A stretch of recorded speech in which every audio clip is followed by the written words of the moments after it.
Hey guys, picture yourself stepping into a sun-baked throne room where the sweet haze of incense battles a stray whiff of rotting lotus.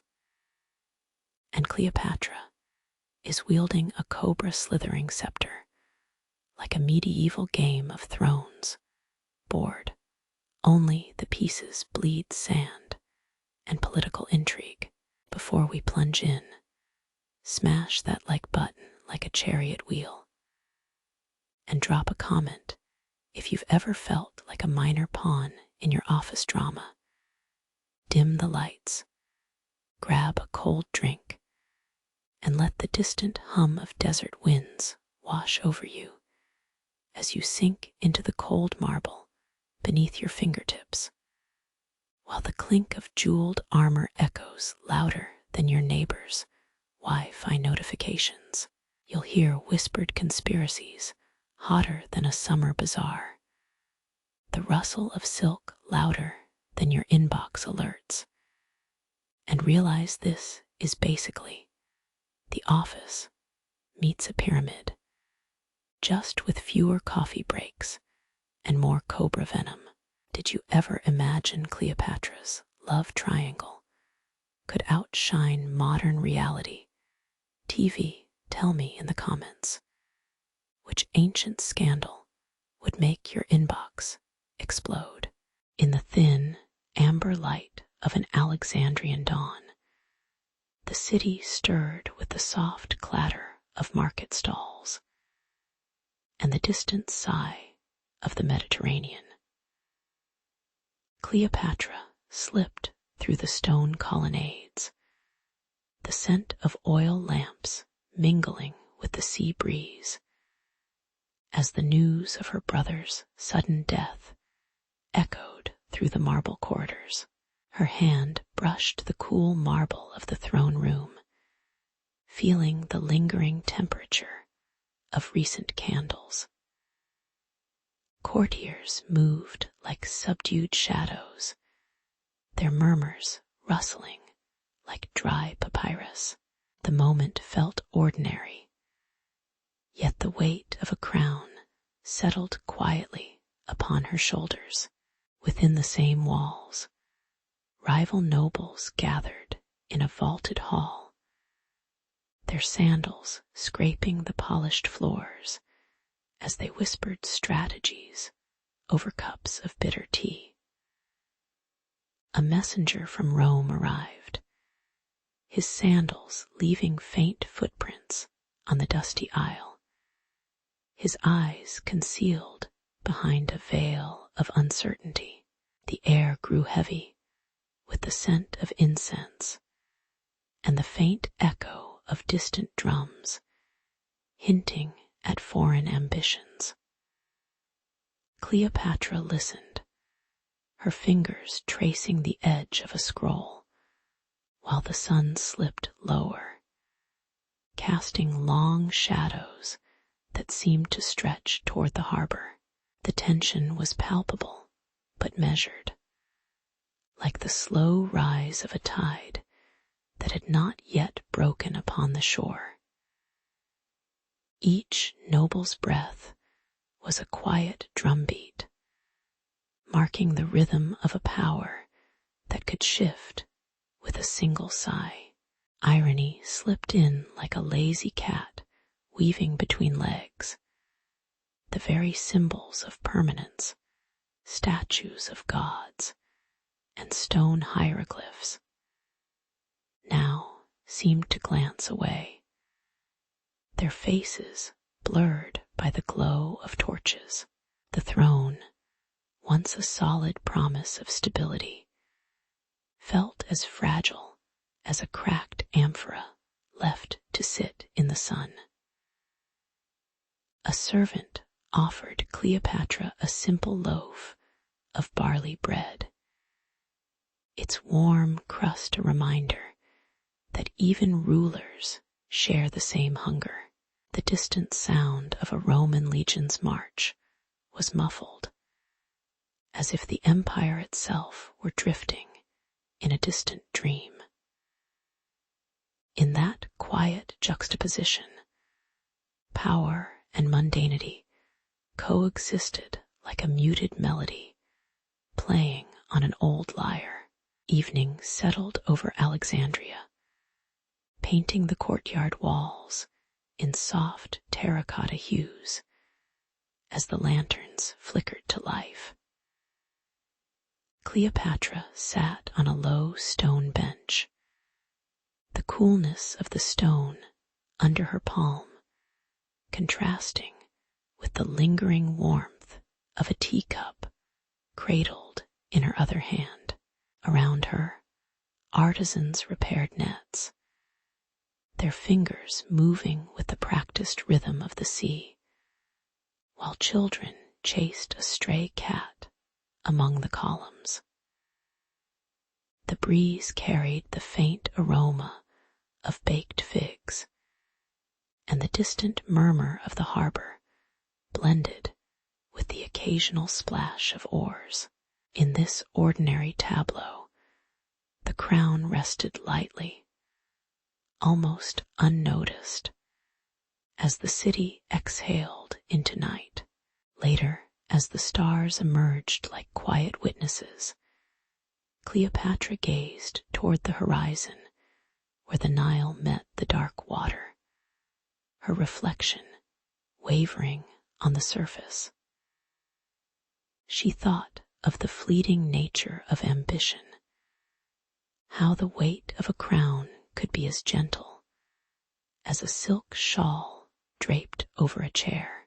The soft rustle of palm leaves echoed the whispered stories of those who had come before, their faces forever hidden in the shadows of time.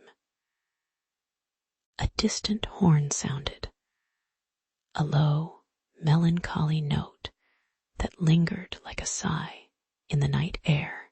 In that stillness, she understood that history moves not in thunderous clamor, but in the gentle, persistent pulse of everyday life, and that her story would settle into the quiet archives of memory.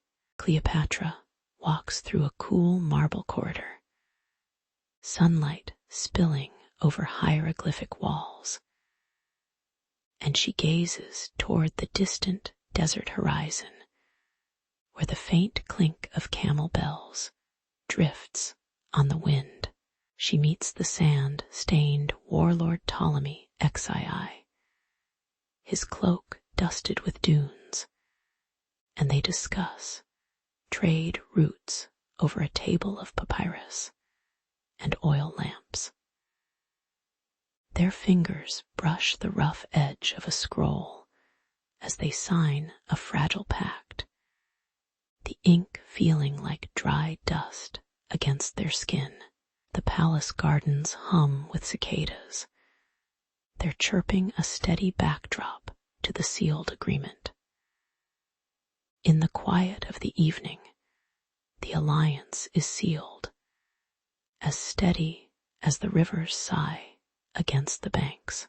The Roman envoy Mark Antony arrives, his sandals scuffing the tiled atrium, the air tinged with imported incense that mingles with the scent of lotus blossoms. Cleopatra offers figs and wine, their conversation measured like the slow turning of a water clock, each sip echoing a soft clink against the goblet. Meanwhile, a hushed gathering of court eunuchs exchanges glances, whispering about the king's untimely death beneath marble arches. Shadows lengthen on the walls as conspirators sharpen quills, preparing letters of accusation that rustle like dry parchment. The tension rests in the stillness of the night breeze, slipping through open colonnades. The pact with the desert warlord proves oddly comforting, its terms as familiar as sand grains slipping through a farmer's hand while the Nile flows beside them. Antony's charisma, though bright, flickers like a lantern in the early evening, casting soft smiles on listeners and a warm amber glow on the stone floor. Yet the conspirators' plots echo the same rhythm of a loom, weaving doubts into the tapestry of rule with each quiet stitch. Cleopatra watches the scene, her eyes reflecting a muted amber, aware of the absurdity of power traded like pottery across a market stall. An ironic quiet settles, the distant drum of a caravan matching the muted clink of Roman goblets in the courtyard. Days pass with the sound of reed boats skimming the Nile. The waters hush, matching the gentle rustle of linen curtains as they sway in the palace breeze. The alliance holds. Trade caravans arrive bearing dates and olives, while Antony's legions pause for a brief stay, their shields resting against sun-warmed stone. The conspirators, seeing no immediate gain, retreat to the mosaic-covered courtyards, their schemes cooling like stone under the afternoon sun. Cleopatra moves between columns, feeling the cool marble under her fingertips, a reminder of steady foundations beneath fleeting ambitions. The palace settles into a rhythm of soft chatter, the desert wind whispering through open arches as evening deepens. In the quiet twilight, Cleopatra reflects on the fragile threads that bind desert sand, Roman marble, and Egyptian reeds, each strand trembling like a reed in a gentle breeze. She senses the impermanence of each agreement, like the fleeting scent of lotus drifting over the river's surface before fading into night. The conspirators' murmurs fade into background noise, becoming part of the building's ancient hum that resonates through stone corridors. She smiles faintly, recognizing that history records only the slow turning of ordinary moments, each one a soft footfall on worn steps. The night deepens, stars glimmer above the pyramids, and the story rests in a gentle, unhurried pause. In the early heat of the season, the flood that usually swelled the Nile's banks arrived thin, leaving the riverbanks dusty and the granaries unfilled. Cleopatra stood on the western terrace, watching the distant plumes of dust rise from the fields, while the scent of dry reeds drifted on the wind. The palace courtiers moved through the marble corridors with measured steps, their linen robes slightly damp from the lingering humidity of the waning flood. A quiet murmur rose among the scribes as they recorded the lower water levels, each ink stroke a reminder of the quiet urgency seeding the day. Yet the queen's gaze remained steady, the faint smile on her lips as composed as the stone statues that lined the gardens. By midday, the scarcity of grain turned whispers into raised voices, and Sasajines, the vizier whose copper bracelets clinked softly with each gesture, began to gather discontented soldiers in the shadow of the colonnade. He spoke in low tones about the empty granaries, his words carrying the rustle of parchment and the faint clack of sandals on stone, provoking a subtle shift in loyalty among the men who had once marched obediently under the Queen's banner. The courtyard echoed with the distant clang of metal tools as workers repaired leaky jars, while the tension between duty and hunger tightened like a rope frayed at its ends. Cleopatra received the news in the cool of the audience hall, the cool marble under her fingertips grounding her thoughts amid the growing unrest. She ordered a council of trusted officers to convene, their faces half hidden in the filtered light, each breath a measured effort to steady the rising pulse of dissent. When the council convened, the air was thick with the smell of roasted lentils and the faint hum of insects that survived the dry season, creating a strange juxtaposition of ordinary meal and extraordinary crisis. Sausagenes, leaning against a column, offered a plan that involved redirecting supplies to his favored regiments, his voice as steady as the drip of water from a leaking roof.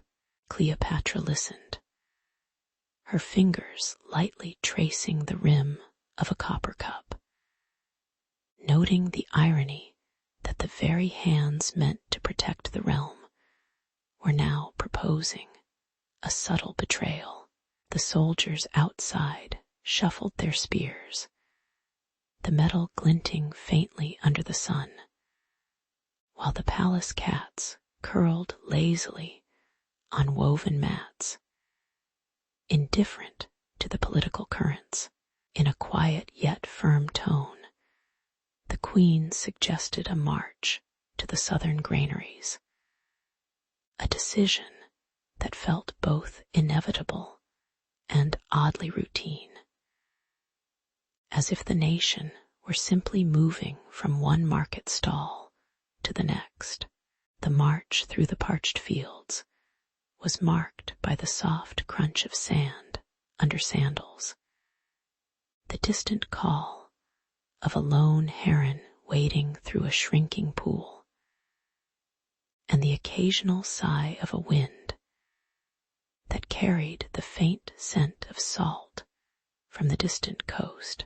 Cleopatra rode at the head of her modest contingent, the cloth of her mantle fluttering gently, while the troops walked in a measured cadence that resembled the slow turning of a water wheel. Upon reaching the granaries, they discovered that the stored barley had hardened, its husks dry and brittle to the touch. Yet the sight of workers unloading sacks provided a calm rhythm that steadied the troops' nerves. The Queen addressed the gathered laborers, her voice barely louder than the rustle of papyrus scrolls, reminding them that the river's patience would soon return, and with it, abundance. The moment passed with an unhurried sense of resolve, as if the very earth beneath their feet whispered a promise of renewal. Later, as dusk settled over the palace and the sky turned a soft amber, Cleopatra stood once more on the terrace, feeling the cool night air brush against her cheek, while the distant chorus of frogs began to rise from the marshes. She reflected on the day's events, noting how the river's low tide had exposed both the fragility and the steadiness of her kingdom. Much like a quiet riverbed revealing hidden stones, the courtiers gathered around a low table, sharing figs and dates, their conversations low and unhurried, the gentle clink of cups echoing the earlier murmurs of unrest, now softened by shared sustenance. In the silence between the flickering oil lamps, a sense of tempered humility settled, reminding her that leadership often resides in the patience of waiting for the water to rise again. With a faint smile, she allowed the night to envelop the palace, the calm of the evening wrapping the realm in a gentle, reflective hush. The Nile swelled in early summer, its surface a muted gray that reflected the sun-baked mudbanks where fishermen mended nets.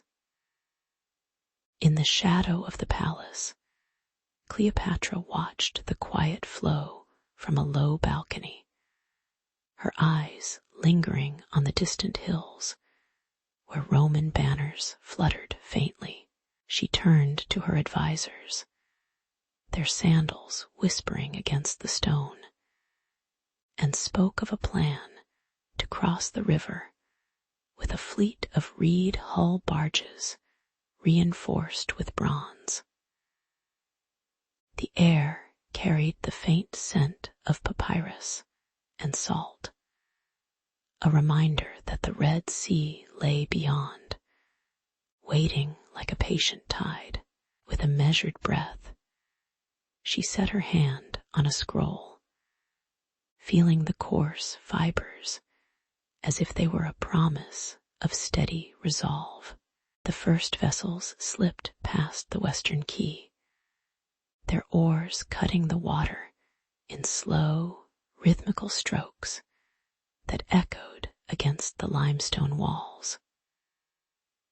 Roman legions, marching in tight formation, marched along the opposite bank, their shields clinking like distant thunder, while rebel nobles gathered on makeshift platforms, their murmurs rising like a low tide. As the fleets approached the narrow bend where the Nile meets the Gulf, a sudden gust lifted the sails, scattering a fine spray that chilled the faces of both sides.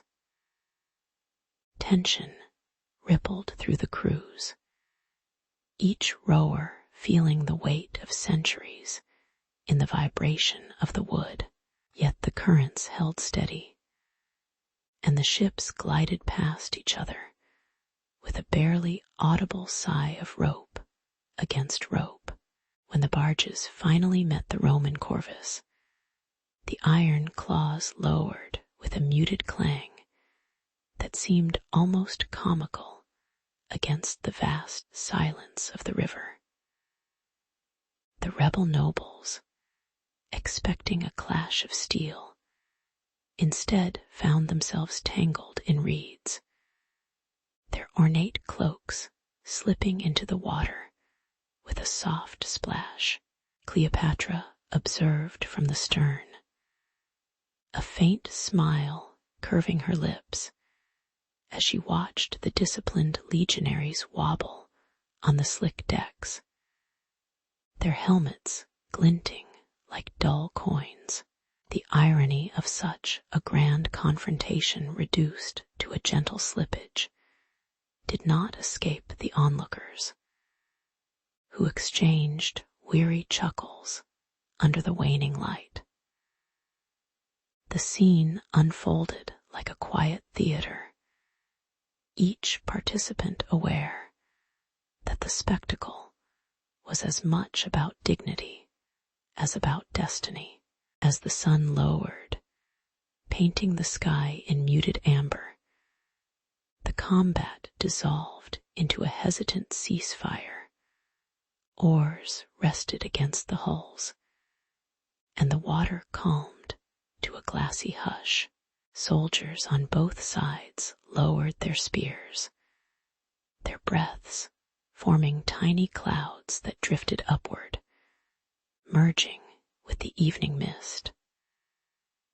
Cleopatra stepped onto a small dock, the cool stone beneath her feet grounding her thoughts, while a Roman centurion offered a modest bowl of dates. An unspoken truce measured in the simple act of sharing food.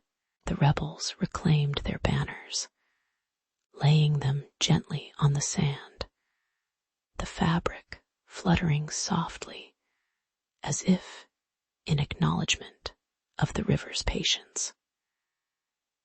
In the lingering quiet, the river seemed to carry away the lingering tension, leaving only the soft murmur of water against the banks. Later, as the night settled over the delta, the crews gathered around low lanterns, their flames flickering against the dark water, casting elongated shadows that danced lazily across the reeds.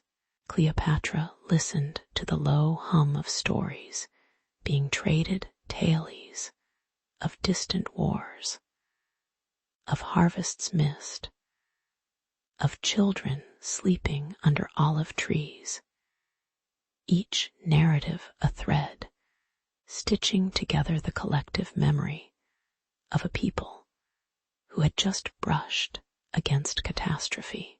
The river, now still, mirrored the lantern light, reminding all present that history often moves in gentle ripples rather than violent surges.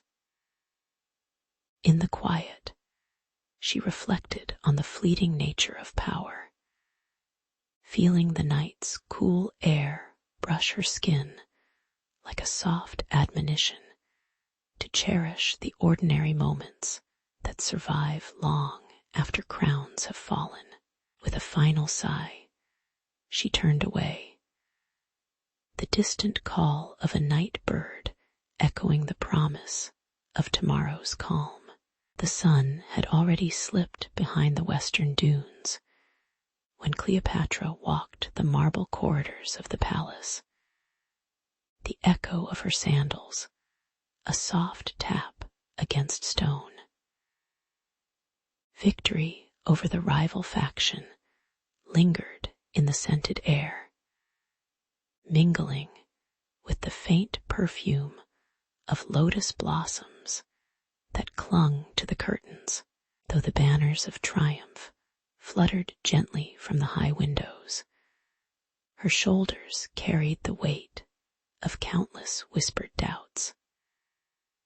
She paused at a quiet alcove, feeling the cool touch of carved limestone against her palm, and allowed the distant chant of a river guard to settle like a calm breath. The light in the hall softened, painting the walls in amber, as she considered the next step of a reign that had just been secured. A quiet sigh escaped her, not of triumph, but of the weary acceptance that power always arrives on tired feet. Soon after, envoys from Rome arrived on a reed-barked barge, their oars cutting the Nile with a steady, measured rhythm that sounded like a metronome of intention. The meeting room felt warm, the air thick with the scent of incense, and the faint metallic tang of fresh ink on parchment. Cleopatra listened as the Roman ambassador spoke, his voice steady yet edged with a subtle impatience that brushed against the polished marble. She could feel the heat of the torches on her skin, each flicker mirroring the flickering doubts that rose and fell in the room. A slow, deliberate clink of a cup of chilled water punctuated the dialogue, offering a small pause that seemed to stretch the moment beyond its urgency. In that stillness, the tension was palpable, not in raised voices, but in the quiet calculation of futures being weighed against each other. When the treaty was finally signed, the ink dried on the papyrus with a soft, almost lazy sheen, as if the document itself preferred a slower pace. The irony lay in the fact that the same Roman legions that had once loomed as shadowed threats now rested their swords beside Egyptian lilies. A quiet compromise that felt both inevitable and oddly humorous. Cleopatra's smile was faint, the corners of her mouth turning up just enough to suggest a weary amusement at the circularity of power. The parchment slipped from the ambassador's hand, brushing the table surface, leaving a faint imprint of the wax seal that smelled faintly of honey. Outside, the Nile whispered against its banks, its gentle lapping a reminder that empires rise and fall like the tide, indifferent to the ink that marks them. The room settled into a soft, lingering hush, as if the world itself took a brief, contented exhale. In the following days, the palace courtyard filled with the ordinary sounds of daily life. Children chasing each other between palm trunks, the clatter of pottery being polished, and the low murmur of women weaving linen under the shade of a fig tree. Cleopatra observed from a stone bench, feeling the coolness of the tiles against her thighs, while a servant handed her a cup of warm, honey-sweetened tea that steamed gently in the evening air. The sky turned a muted terracotta, and a breeze carried the distant scent of baked flatbread from the market stalls. Around her, the guards rested on low benches, their helmets resting beside them like tired caps, while the distant call to prayer faded into a background hum, its source unseen behind a veil of light. The kingdom seemed to settle into a rhythm as predictable as the Nile's flow, each heartbeat of the city echoing the calm that now permeated the air. In these quiet moments, Cleopatra allowed herself to feel the gentle pull of ordinary existence, a reminder that even a queen shares the same twilight hour as her people. Years later, when the stone walls of the palace had softened under the kiss of countless sunsets, travelers would pause at the doorway and feel a faint echo of the queen's quiet resolve lingering like a soft sigh. The story of her negotiated peace became a muted legend, recounted in the hushed tones of market sellers, who traced the outline of her silhouette on a cracked amphora. The Nile continued its patient passage, its waters carrying away the remnants of wars and treaties alike, leaving behind only the steady hum of daily chores. Visitors to the now aged halls could still hear the faint rustle of linen and the distant clink of a distant cup, subtle reminders that history is less a roar and more a lingering perfume. In the Museum of Memory, Cleopatra's legacy rests not on grand monuments, but on the gentle patience she taught her people to listen, to wait, and to find steadiness in the spaces between grand gestures. As night settled over the desert, the air grew cool, and the palace stood in quiet dignity, a testament to a reign that was both fleeting and enduring, whispered softly into the ears of those who choose to listen.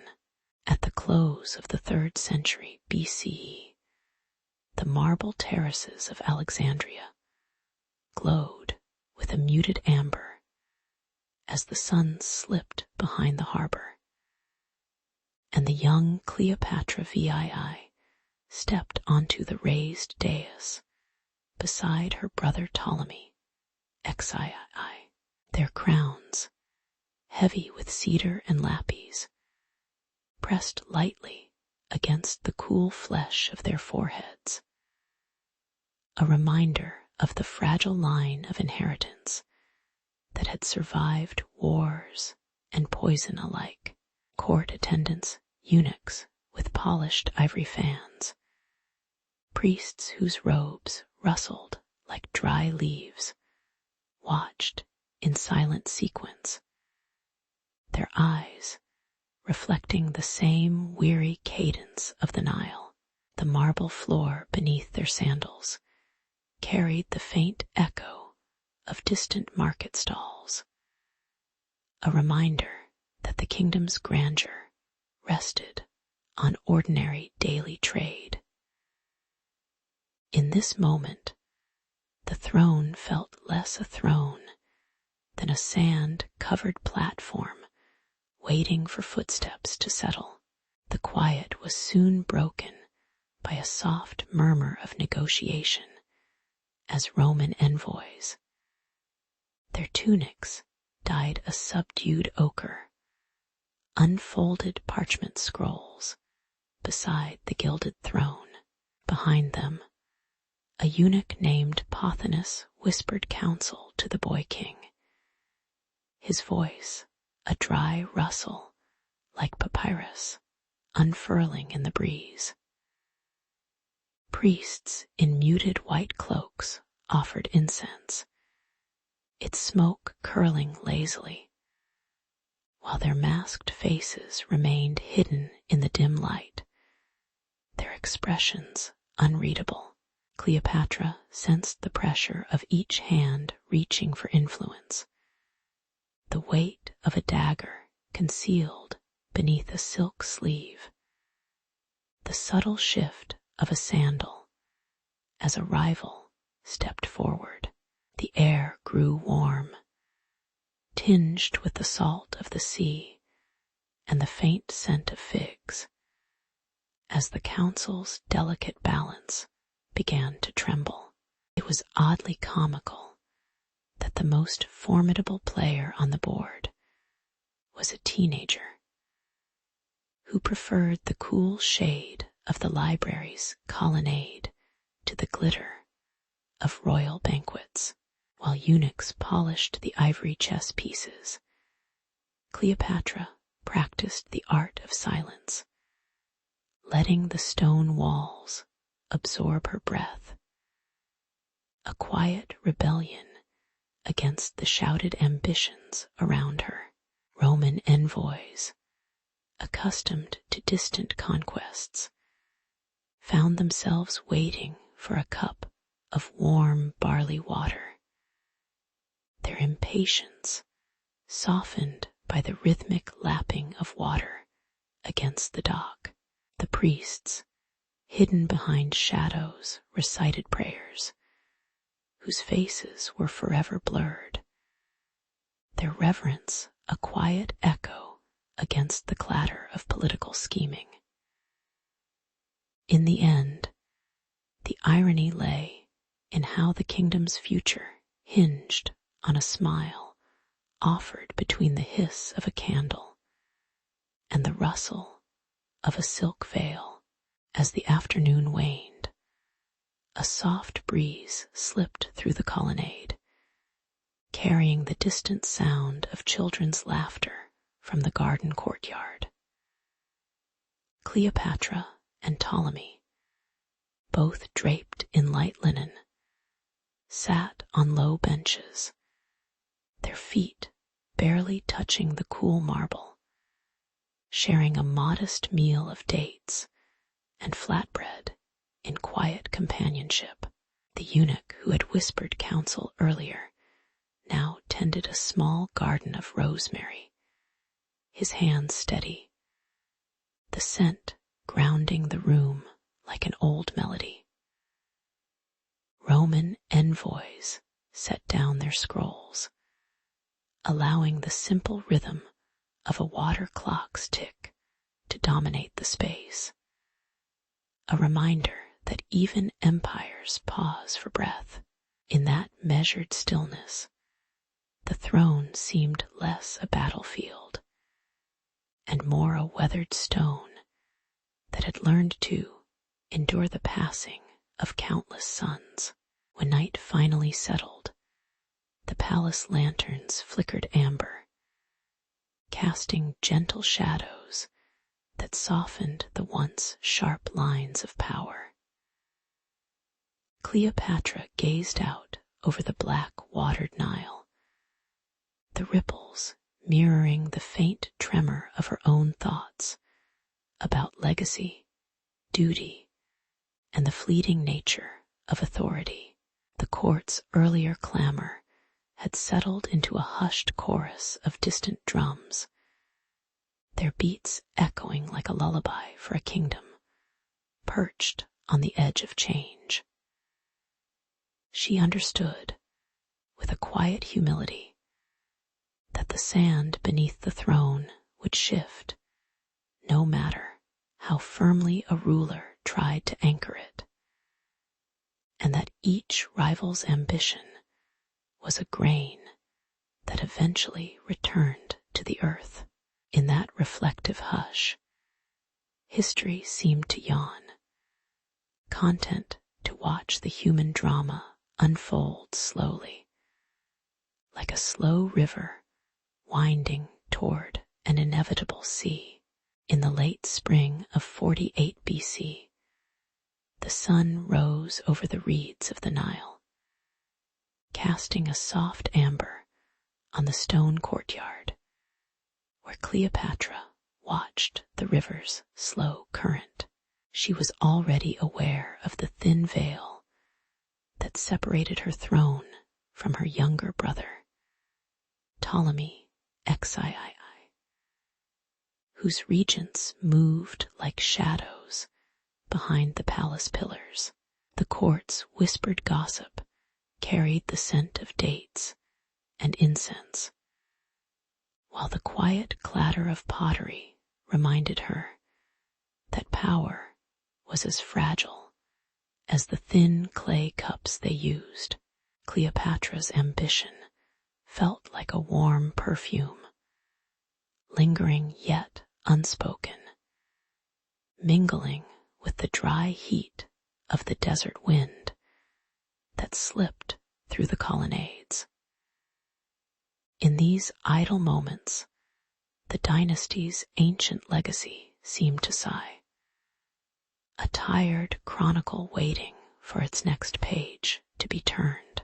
Soon after, the sound of sandals marching across the sand disturbed the calm, as the regents pressed Ptolemy into a decisive stance against his sister, turning family dispute into open conflict.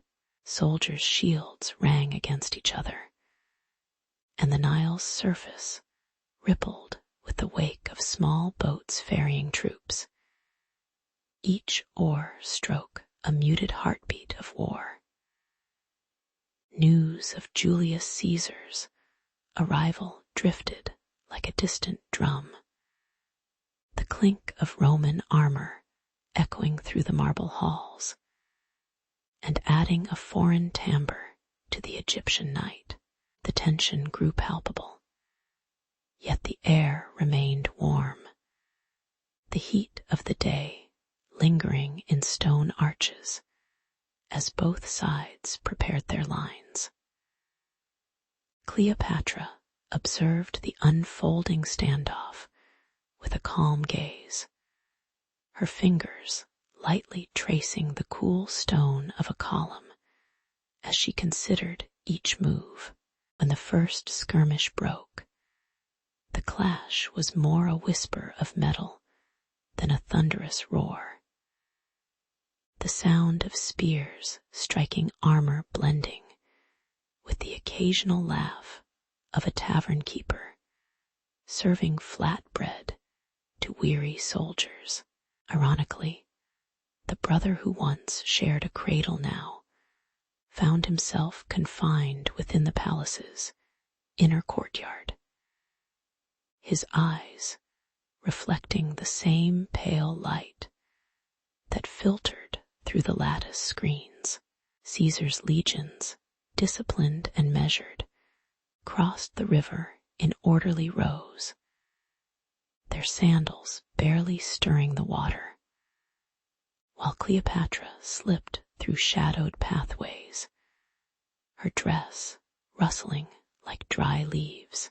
The siege of Alexandria unfolded as a series of quiet negotiations, petitions written on papyrus, and soft footfalls on mosaic floors, each act bearing the weight of a sibling rivalry turned public spectacle. The irony lay in how the grand ambitions of empire were reduced to the humble act of offering a cup of wine to a weary envoy. Amid the stillness of night, Cleopatra turned to the delicate art of diplomacy, her voice low and measured as she poured tea for the Roman general, the steam rising like a thin veil over the table. The scent of herbs mingled with the distant murmur of the Nile, creating a calm that seemed to cushion the sharp edges of conflict. She presented gifts of silver and linen, letting the texture of the fabric slide through her fingers, a silent promise that cooperation could outweigh bloodshed. The regents, weary from endless counsel, listened with half-closed eyes, the fatigue in their posture suggesting a longing for ordinary routine rather than perpetual strife. In this measured exchange, Cleopatra's cunning appeared less as ruthless strategy and more as a patient gardener tending to a wilted flower, coaxing it back to bloom.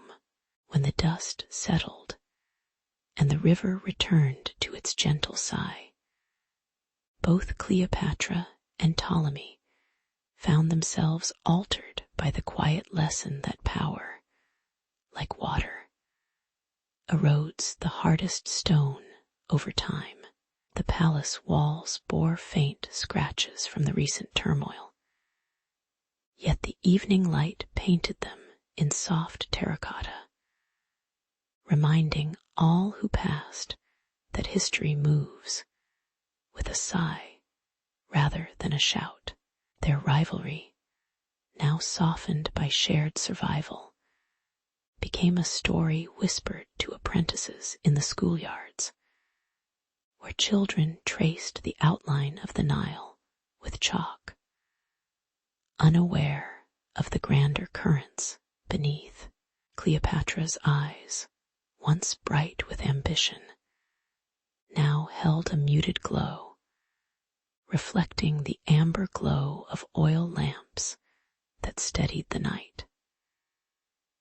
In the end, the Ptolemaic struggle lingered as a gentle reminder that human imperfection and quiet resolve often stitch together the tapestry of empire.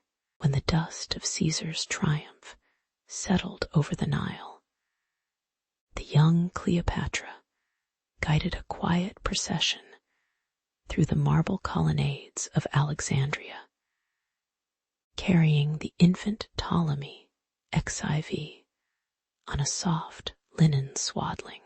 The child, barely a whisper of a king, was placed upon a gilded throne that reflected the warm amber light of late afternoon. Cleopatra lingered at the foot of the dais, her fingertips brushing the cool stone, while courtiers whispered the ritual of legitimacy into the still air. The river beyond murmured, unnoticed, as the palace guards shifted their weight, feeling the subtle vibration of the crowd's anticipation. In that measured moment, the kingdom seemed to hold its breath, awaiting the shape of power that would soon be defined not by a child's cry, but by a queen's quiet resolve.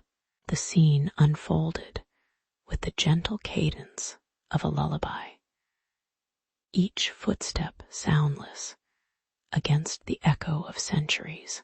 Soon after, the soft hum of the palace was threaded with sharper notes from Roman envoys, whose sandals scraped the polished floors, their eyes fixed on the throne as if searching for a foothold.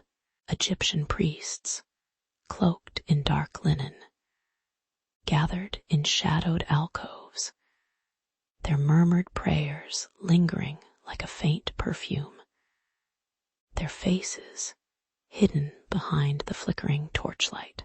Meanwhile, the memory of Cleopatra's older brother, Ptolemy XIII, lingered like a draft behind the heavy curtains, a reminder that the line of succession could fracture with the slightest breeze.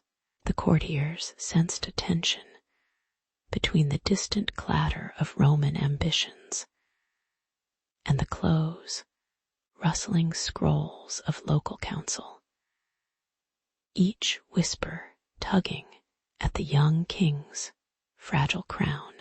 Even the palace cats paused, their whiskers twitching, as if feeling the weight of unseen negotiations.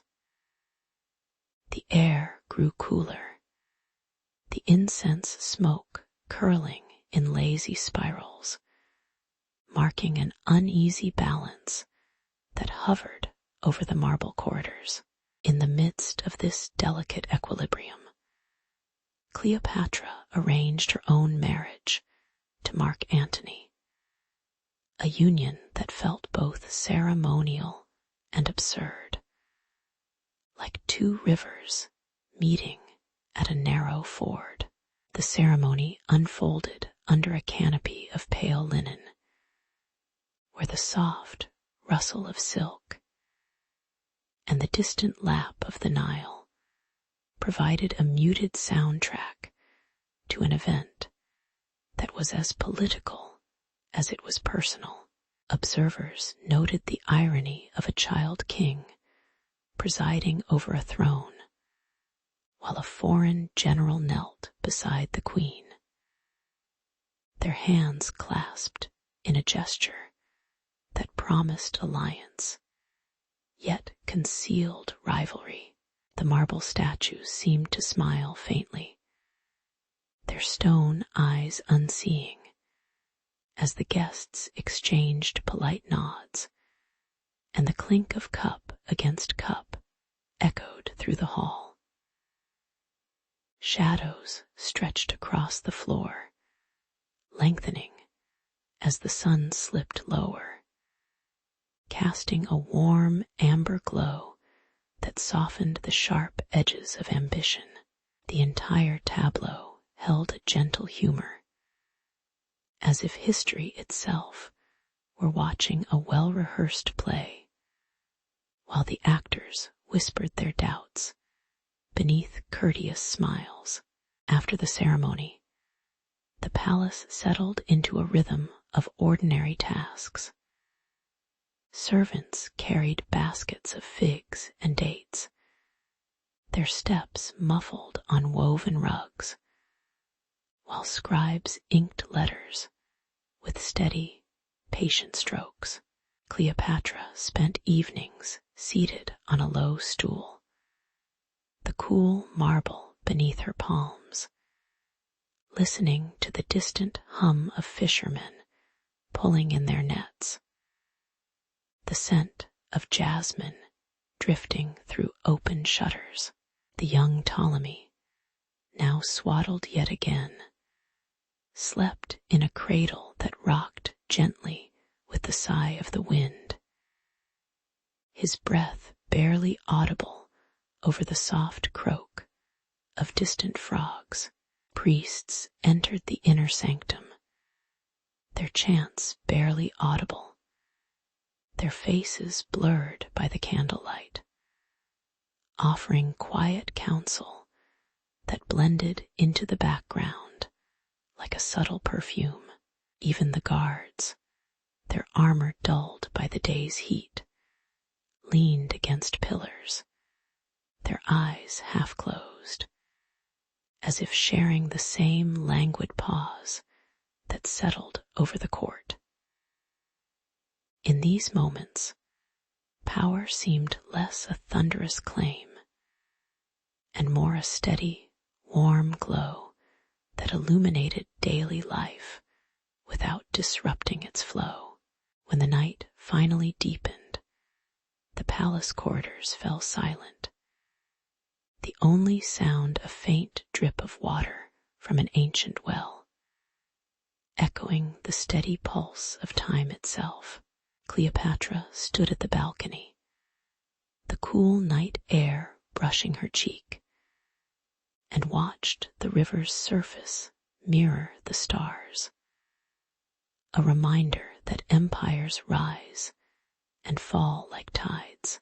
The infant king slept on, unaware of the intricate web of intrigue that surrounded him, his small chest rising and falling with the calm rhythm of a sleeping world.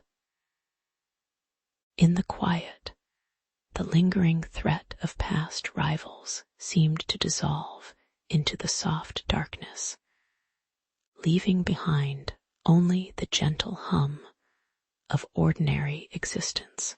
History, with its weary sigh, seemed to smile at the modest perseverance of those who continue their lives amid grand designs, finding comfort in the simple continuity of breath and stone. The palace, bathed in a muted amber glow, retained its timeless poise, a testament to humanity's quiet ability to endure amidst the grandest of dramas. The thin Mediterranean dawn brushed the harbor of Actium with pale gold, where Cleopatra's silk-laden barges rested beside Antony's worn triremes. Traders shuffled figs and barley, their voices low, oblivious to the letters exchanged in Rome that promised a new order. Octavian's envoys arrived on a quiet tide, their sandals creaking on the stone piers, speaking of unity and the peace of the Republic. In the shadow of the temple columns, Cleopatra observed the ripple of water with a calm that seemed to steady the heat of the Egyptian sun on her ivory throne. The scene felt ordinary, a market day, a tide, a gathering of ships. Yet each rustle of canvas hinted at the inevitable clash of ambition. By late afternoon, the wind grew sharper, lifting the sails of the combined fleet as if it sensed the rising pulse of conflict. Soldiers in bronze armor tightened their grips on spears, the metal clinking like distant chimes, while drummers practiced a steady beat that lingered in the salty air. Octavian's legions, disciplined and orderly, marched along the shoreline, their shields reflecting the sun's glare like a row of muted mirrors. Cleopatra watched from the deck, her fingertips brushing the cool marble rail, feeling the tremor of the sea beneath her palms. The tension was palpable. Even the gulls seemed to hold their wings still, waiting for a signal that never came. As night approached, torches flickered, casting long shadows that stretched across the harbor, marking the silent countdown to the battle. When the first ships breached the waters, the clash sounded less like thunder and more like a heavy sigh of canvas against water. Octavian's fleet, though numerically superior, struggled against the gentle current that favored Cleopatra's lighter vessels, as if the sea itself whispered a quiet joke. The Roman oarsmen strained, their faces wet with sweat, while a few Egyptian sailors leaned back, laughing softly at the mishap of a tangled rope. In the midst of the chaos, a sudden gust turned the flagship's banners into a fluttering dance, rendering the grand emblems almost invisible, their faces blurred by the wind. The battle ended not with a roar, but with a slow, almost apologetic withdrawal of the Roman ships, their bronze armor dulled by the calm that followed. The irony lingered like the warm afterglow of a hearth, where the expected ferocity gave way to an unhurried surrender of ambition. Dawn broke over the still harbor, casting a soft amber light over the wrecked hulls that lay like tired fish on the sand. Cleopatra's attendants gathered around a low wooden table, sharing olives and flatbread. Their conversations, a gentle murmur that blended with the lapping waves. The Roman soldiers, now unarmed, rested against the stones, their helmets resting beside them, as if they were simply travelers paused for a brief respite. A distant lighthouse flickered, its candle casting a steady glow that seemed to soothe the bruised spirits of both sides. The air carried the scent of salt and incense, a reminder that the world continued its ordinary cycles despite the recent upheaval. In this quiet tableau, the grand narratives of empire felt as modest as a child's bedtime story, whispered rather than shouted.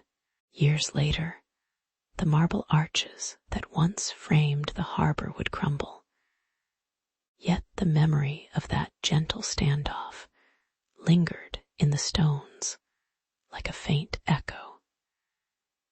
Historians, seated in candlelit study, would turn the pages of worn scrolls and note how a queen's subtle patience had softened the edge of a conqueror's ambition. The people of Egypt continued to tend their fields, their hands feeling the same earth that once cradled the ships, unaware of the fleeting drama that had brushed their shores. Rome, steady in its march, would later claim the victory. Yet the quiet afterglow of Actium remained a reminder that power often folds into the ordinary rhythms of daily life. In the soft hush of night, the sea still whispered the story to those who listened, a lullaby of ambition tempered by the patient hush of history itself. And so, the tale rests like a closed book on a wooden shelf, its pages gently turning with each breath of wind that passes through the ancient port. The marble corridors of Alexandria's royal palace hum quietly as young Ptolemy XIII shuffles past gilded frescoes, his fingertips brushing dust-laden scrolls. In the cool shade of the courtyard, Cleopatra watches the Nile's slow ripple, aware that her already tests the limits of shared rule. Courtiers whisper over cups of honeyed wine, their murmurs stirring the scented incense that hangs like a veil over the throne room. Each morning, the sun warms the stone tiles, yet a thin chill lingers in the air as ambition flickers behind polite smiles. The dynasty's long-standing habit of sibling rivalry has become a routine as familiar as the tide, marking the first quiet step toward an inevitable fracture. When Julius Caesar's fleet creaked into the harbor, the distant clang of oars echoed against the limestone walls, prompting hurried meetings beneath the colonnade. Cleopatra leans over a map, her palm feeling the rough grain of papyrus as she weighs the promise of Roman support against the bitter taste of surrender. The sound of spears being sharpened in the armory rises, a metallic reminder that the Ptolemaic court is now a stage for foreign power and internal dissent. At night, the clatter of restless guards on the parapets blends with the soft sigh of the Nile, each ripple a reminder that the empire's reach stretches farther than any palace gate. Tensions tighten like rope knots in the hands of conspirators, and even the scented breezes seem to carry a sharper edge, foretelling the looming clash between family and empire. Cleopatra's alliance with Mark Antony is sealed over a modest banquet. The clink of silver plates punctuating a conversation that sounds almost indifferent to the surrounding world. As they share figs and figs wine, the flickering torchlight casts soft shadows that hide the true cost of their pact, while the distant roar of a Roman legion drifts like an uninvited guest. In the gardens, a servant sweeps fallen petals, unaware that the same steps will soon echo beneath marching soldiers. The irony unfurls quietly.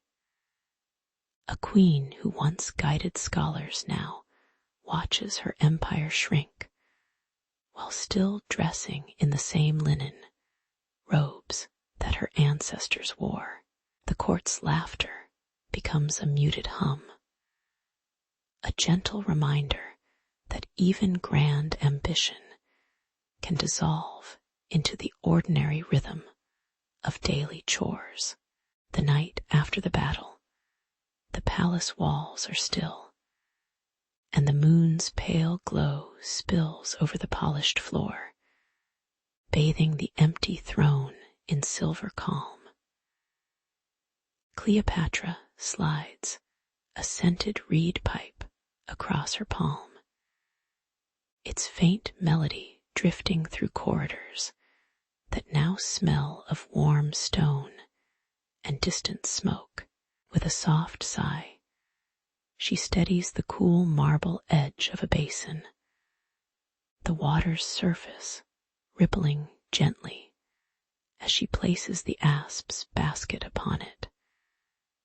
The quiet rustle of silk, the only sound that follows.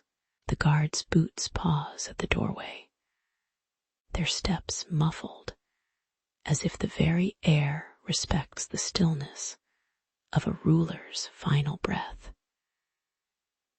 In the hush, the Nile's slow current mirrors the quiet resignation of a dynasty that has finally let go of its restless currents. Decades later, tourists stroll past the ruined columns, their footsteps stirring faint dust that settles like a soft sigh on aged stone. Children pause to watch a museum guard polishing a bronze amphora, the gentle glide of cloth revealing the faint gleam of a forgotten empire. The story of Cleopatra's rivals is whispered in the low hum of guidebooks, a narrative that balances the sparkle of power with the muted tone of everyday life. Observers note how the relentless tug between familial ambition and external pressure left a legacy as delicate as the papyrus scrolls that survived, their edges frayed yet still readable. In the end, the Ptolemaic line fades like the evening light, reminding us that even the most luminous reigns are eventually folded into the quiet continuity of history's patient breath. In the sweltering summer of 48 BCE, the sky above Alexandria glowed a soft, hazy gold as the Nile swelled with a steady, murmuring tide. Cleopatra stood on the palace balcony, feeling the warm breeze brush against the silk of her linen dress, while the distant clang of market stalls blended with the rustle of papyrus scrolls. Reports of rival factions whispered through courtiers like the rustling reeds along the riverbank, each word a small stone added to the weight on her shoulders. The palace gates opened with a creak, admitting a lone messenger from Rome, his sandals dusty from the desert road. He carried a sealed tablet sealed with Caesar's seal, its wax glinting faintly in the afternoon light. As the envoy stepped forward, the sound of the Nile's water seemed to pause, listening to a moment that might shift the balance of the entire Mediterranean. The messenger presented the tablet, and Cleopatra's eyes traced the careful script, while the distant hum of a carpenter's hammer underscored the exchange. Caesar's ambition, hinted at in measured Latin, promised an alliance that could restore stability to Egypt, but also tether her reign to Rome's restless appetite for power. The queen felt the cool marble of the council table beneath her fingertips, a subtle reminder of the empire's age-old stone foundations. A thin veil of tension settled like the evening mist over the gardens, where the scent of lotus blossoms mingled with the faint smoke of incense from the priest's alcove. Across the courtyard, a young Roman soldier adjusted his lorica, his breath forming faint clouds in the heat, embodying the uneasy partnership forming in silence. Cleopatra inhaled the weighted air, aware that each measured word carried the echo of distant legions marching toward the same shore. What was intended as a straightforward pact soon revealed an irony as gentle as the river's current. Both leaders, accustomed to commanding vast realms, now found themselves negotiating over a shared cup of honey-sweetened wine. Caesar, accustomed to the disciplined cadence of his legionnaires, listened as Cleopatra spoke in measured, lyrical tones that recalled the rustle of papyrus. Their mutual gestures, her offering a palm of figs, him laying a folded map on the table, were simple, almost domestic. Yet each held the weight of empire. A servant shuffled quietly, his sandals whispering against the tiled floor, unnoticed by the two sovereigns who were caught in the quiet comedy of power, reduced to a polite exchange over dates. The Nile's surface reflected the setting sun, turning the water a soft amber, as if the river itself smiled at the absurdity of great histories being brokered over modest sustenance. In that shared silence, the absurdity of ambition felt as ordinary as the cool touch of a stone cup against their palms. As twilight deepened, the palace courtyard filled with a gentle chorus of cicadas, and the earlier tension dissolved into a calm as steady as the river's flow. Cleopatra and Caesar sat on low benches, their robes draped loosely, while a servant poured olive oil-lit oil lamps that cast a mellow glow on their faces. They spoke in measured phrases about trade routes, grain shipments, and the practicalities of defending the delta against desert winds. Their words as steady as the rhythm of a potter's wheel turning clay. The night air carried the faint aroma of roasted barley, and the occasional splash of water against the levee punctuated the conversation like a quiet metronome. Mark Antony, who would later arrive on a galley, lingered in a distant doorway, his presence hinted at by the soft shuffle of his cloak, adding a subtle undercurrent to the scene.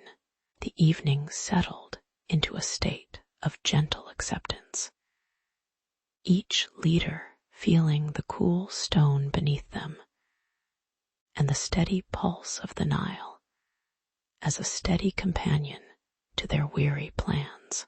When the lamps were finally extinguished, the palace fell into a hushed darkness that seemed to hold its breath, allowing the memory of the day's negotiations to linger like the faint scent of jasmine on the night breeze. Cleopatra lingered by a small window, feeling the night air brush her skin, and contemplated how the alliance would ripple through generations. Much like the Nile's annual flood reshapes the fertile banks, Caesar, now seated alone on the marble steps, watched the distant stars flicker above the desert, their steady light reminding him of the fleeting nature of conquest and the permanence of the river's whisper. Their thoughts, though unvoiced, settled into a quiet rhythm akin to the slow turning of a water wheel, each turn a reminder that history moves not in grand bursts, but in patient, inevitable currents. The palace walls, warm from the day's heat, seemed to absorb the quiet reflections, holding them like amber, preserving a moment. In the stillness, the Nile continued its patient journey, carrying away the echoes of promises made, leaving behind only the soft, enduring hum of water against stone. The white sails of Caesar's fleet slipped into the harbor of Alexandria at dawn, their creaking rigging a soft backdrop to the city's muted bustle. Legionaries in sun-bleached larica marched along the stone promenade, their sandals leaving faint impressions in the warm sand. Julius Caesar emerged onto the marble steps of the royal palace, his cloak rustling like dry leaves, eyes already scanning the horizon of marble arches. The air carried the scent of brine and incense, mingling with the distant murmur of market vendors arranging figs and dates. In that calm arrival, the reputation of decisive conquest seemed a quiet promise rather than a thunderclap. Within the cool colonnade, Caesar's senior officers gathered, their voices low as they traced the grain of their wooden tables. The tribune whispered that Egypt's tangled court could ensnare Rome like a net of papyrus, and the distant clatter of armor seemed to echo that warning. Cleopatra observed from a shaded alcove, the cool marble cold against her fingertips, her gaze steady yet unreadable. The generals shifted their weight, feeling the heat of the midday sun through the open arches, and the faint ripple of the Nile beyond reminded them of a world beyond conquest. A subtle tension settled like dust on the stone, a reminder that ambition was as fragile as the thin veil of heat over the desert floor. When Caesar finally entered the garden, the lilies swayed in a lazy rhythm, and Cleopatra approached with a smile that seemed to balance power and jest. She offered a cup of honeyed wine, its amber hue catching the waning light, and the general's hand brushed the cup rim with a gentle hesitance. Their conversation slipped between diplomatic terms and half-forgotten myths, each phrase scented with garden jasmine, and the distant call of a gull. The irony lay in how a man famed for cutting through obstacles now found himself paused by a perfume of roses, as if history had paused to sip tea. Around them, the stone statues held silent witness, their faces blurred by the soft dusk, while the sound of water from a fountain made the tension feel almost comical. The council settled onto low benches beneath a pergola, the fabric of their cloaks rustling like pages of an ancient chronicle. Caesar's voice was measured, each word landing on the cool stone like a pebble dropped into still water, while Cleopatra's replies came with the measured cadence of a river flowing past reeds. The advisor's murmur faded into the background, overtaken by the subtle chirp of crickets that began their evening hymn. Sunlight faded to a warm amber, casting long shadows that stretched across the mosaic floor, lending the meeting a quiet, almost domestic atmosphere. In that shared silence, the weight of empire seemed to soften, replaced by the gentle rhythm of two strangers waiting for night to settle. As the garden lights flickered on, casting a soft glow on marble benches, Caesar rose, his sandals briefly touching the cool tiles before the night air brushed his chin.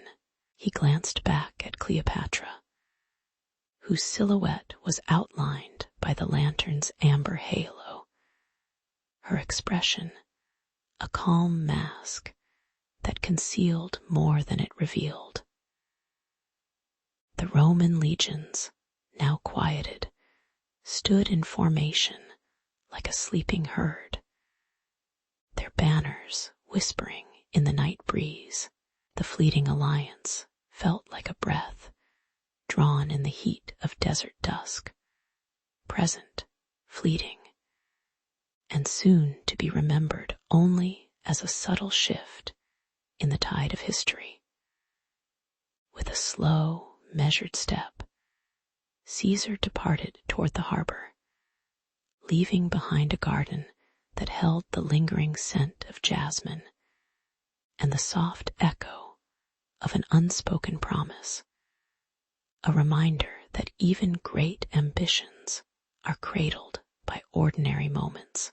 When the dust of the Egyptian sands settled after Caesar's triumph over Pompey, the river Nile glimmered beneath a thin veil of morning mist, and a lone galley creaked gently at the quay. Cleopatra, wrapped in a linen mantle dyed the color of desert dusk, approached the Roman commander with a modest tray of figs and dates, the scent of honey drifting between them. Her voice was measured, offering the hidden wealth of her empire and a fleet of triremes if Caesar would lend his legions to secure her throne. Caesar, eyes dark as polished basalt, accepted the proposal with a slow nod, his mind already turning the offer into a ledger of advantage. The two sealed their arrangement with a quiet oath spoken into the hush of a marble hall, the echo of their words fading like distant footsteps. The pact, though wrapped in secrecy, began to ripple through the camp as messengers whispered along the stone walls, their sandals stirring dust on the courtyard floor. Mark Antony, stationed nearby with his sword hung loosely at his side, sensed the shift in wind, and watched the lanterns flicker over Cleopatra's embroidered folds. He felt the allure of Eastern riches tug at his ambition, a soft murmur beneath the clink of armor plates.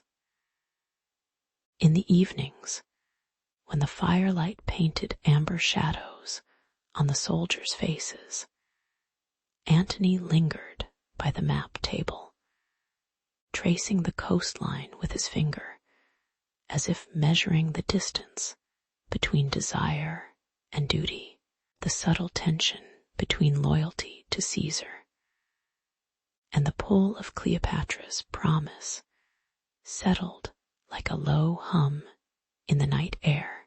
Irony arrived on a tray of wine cups, their rims glazed with a faint rose hue.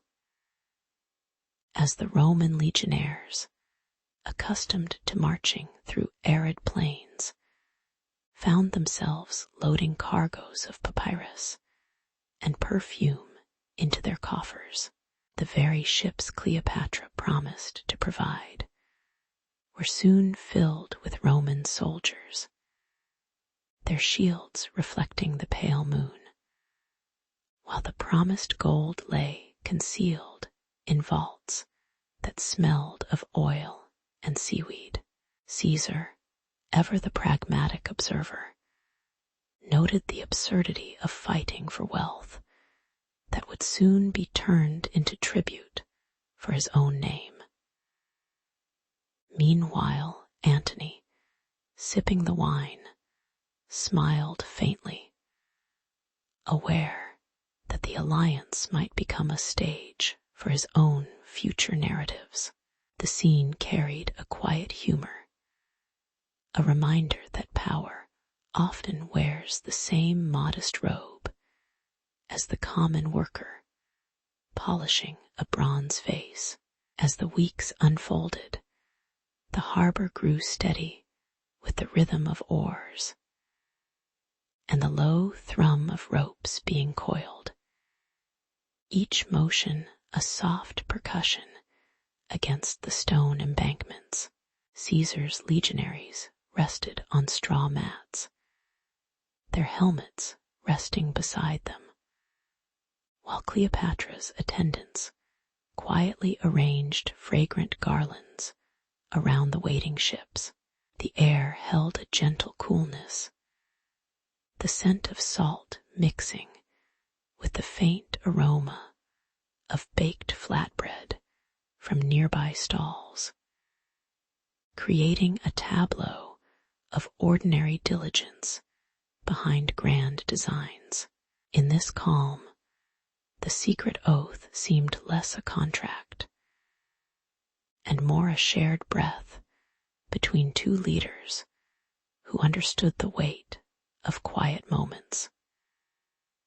The evening sky deepened to a muted terracotta, and the alliance settled into the steady pulse of daily life.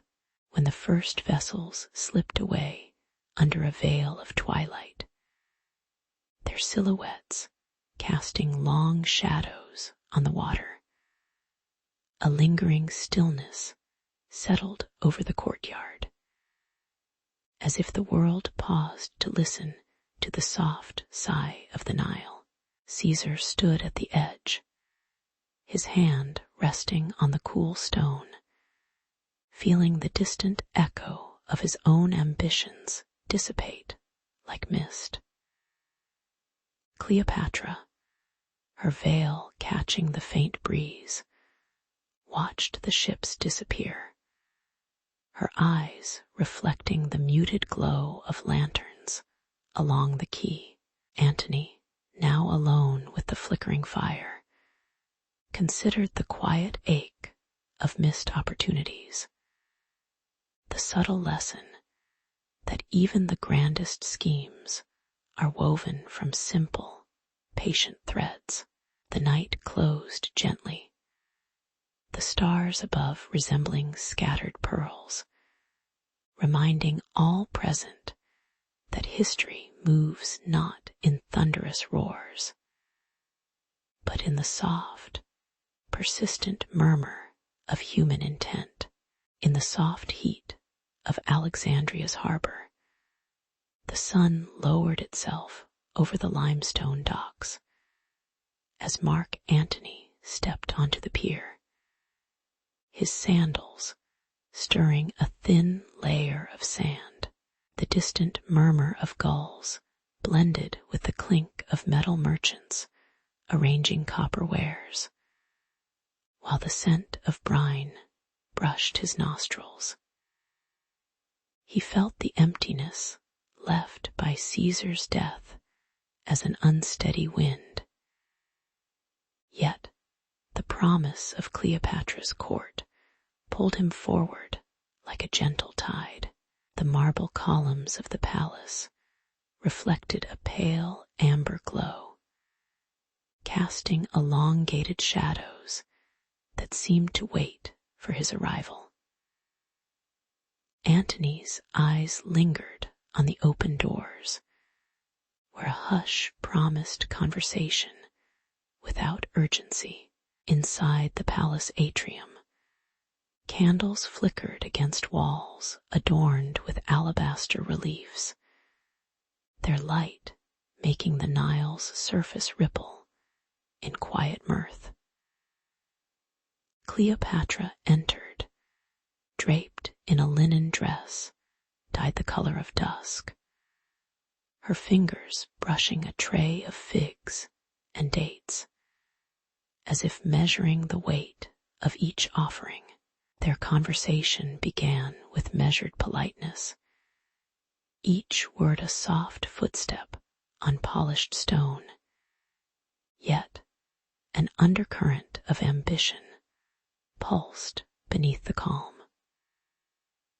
The rustle of silk and the occasional sigh of distant servants created a rhythm that hinted at inevitable conflict.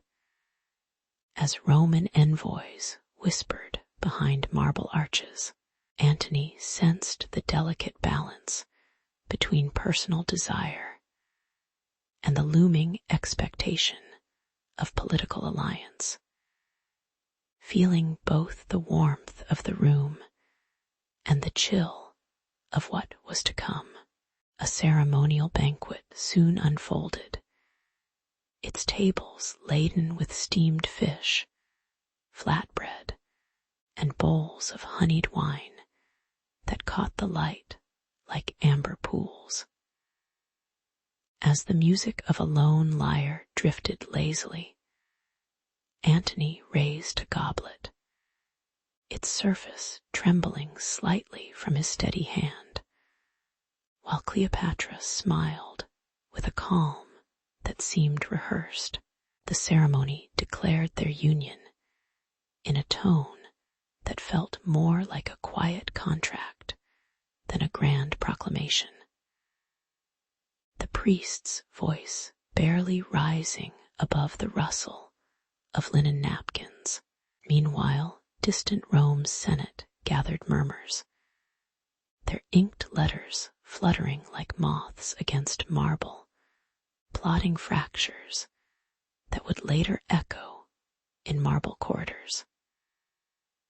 The irony lay in how a scene so ordinary shared food, exchanged glances, could carry the weight of empires without a single shout. After the night deepened, the couple retreated to a shaded courtyard where the air carried the faint perfume of night-blooming jasmine. They sat on low benches, their feet brushing the cool mosaic, and spoke in low tones about the Nile's steady flow and the impermanence of power. The occasional clink of a distant potter's wheel reminded them of ordinary lives continuing beyond the glitter of politics.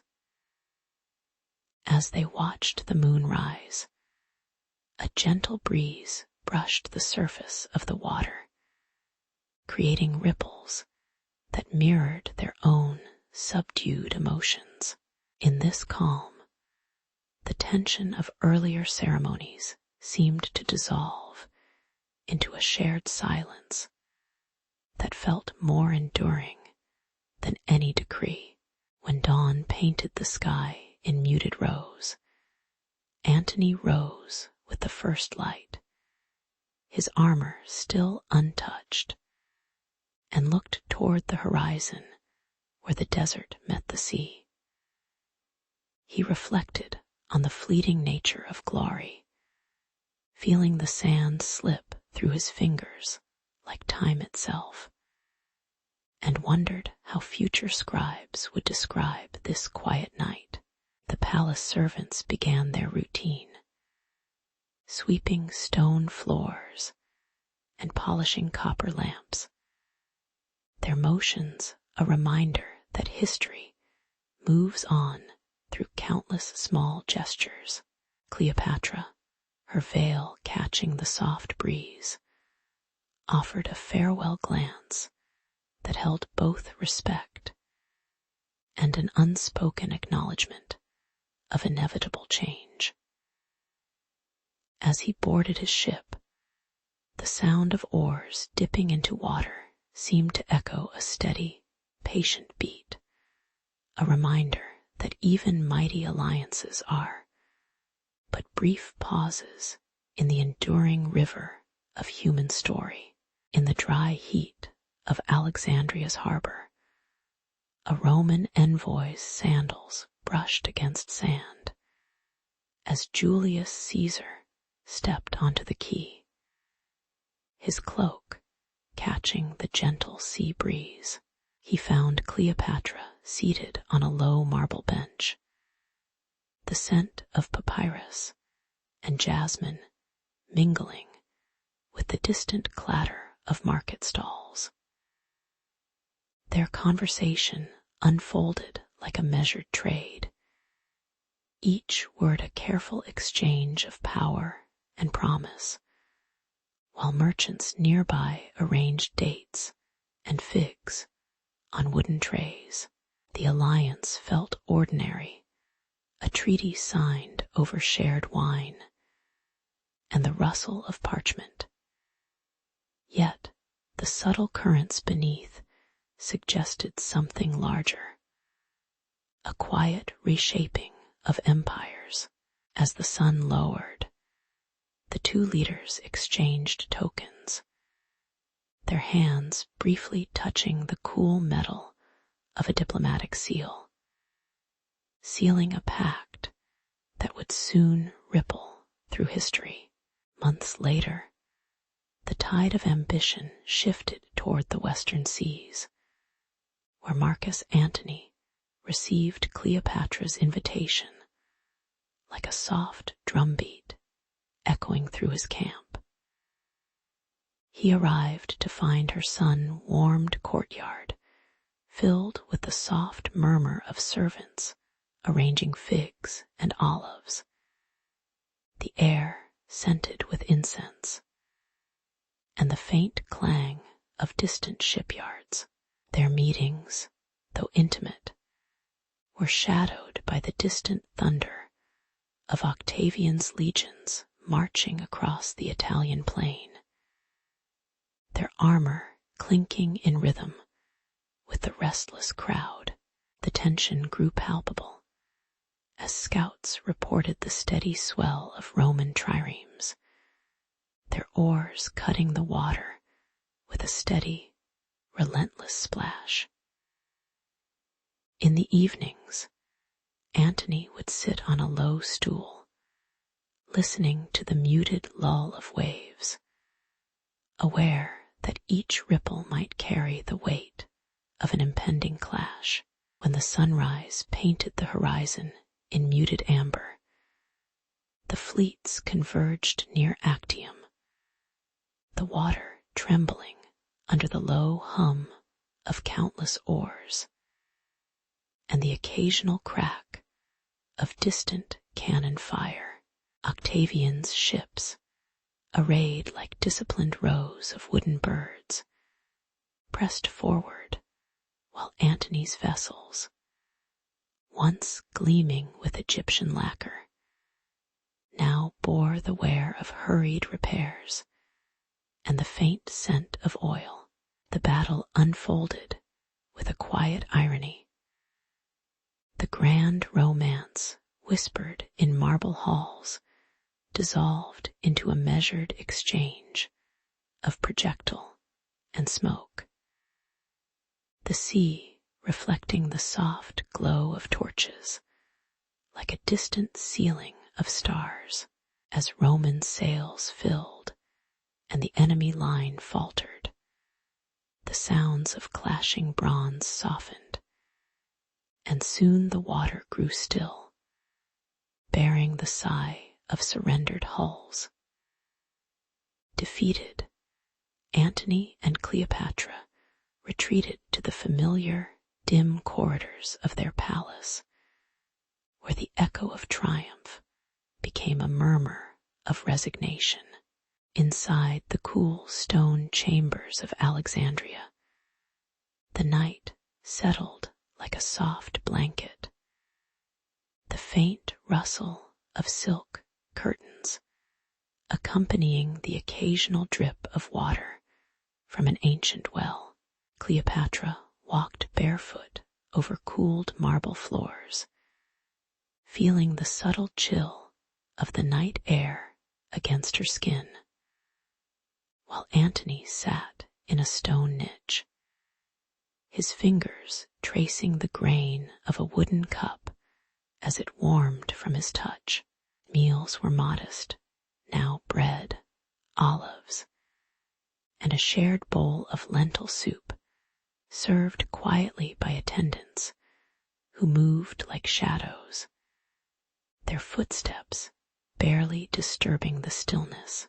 The two leaders, once caught in the blaze of ambition, now observed the simple rhythm of a candle's flame, its light flickering gently, casting soft patterns on the walls. In this quiet, the notion of empire dissolved into the soft breathing of the house, each exhale a reminder of the inevitable turn of time. Later, as the sands of the Nile reclaimed the footprints of their reign, storytellers whispered the tale of a queen's perfume, a general's armor, and a senator's scroll, each detail softened by the passage of years. The alliance, once bright as a desert sunrise, became a whispered caution in the quiet libraries of Rome, where scholars turned its pages with a measured sigh, noting the balance between love and duty.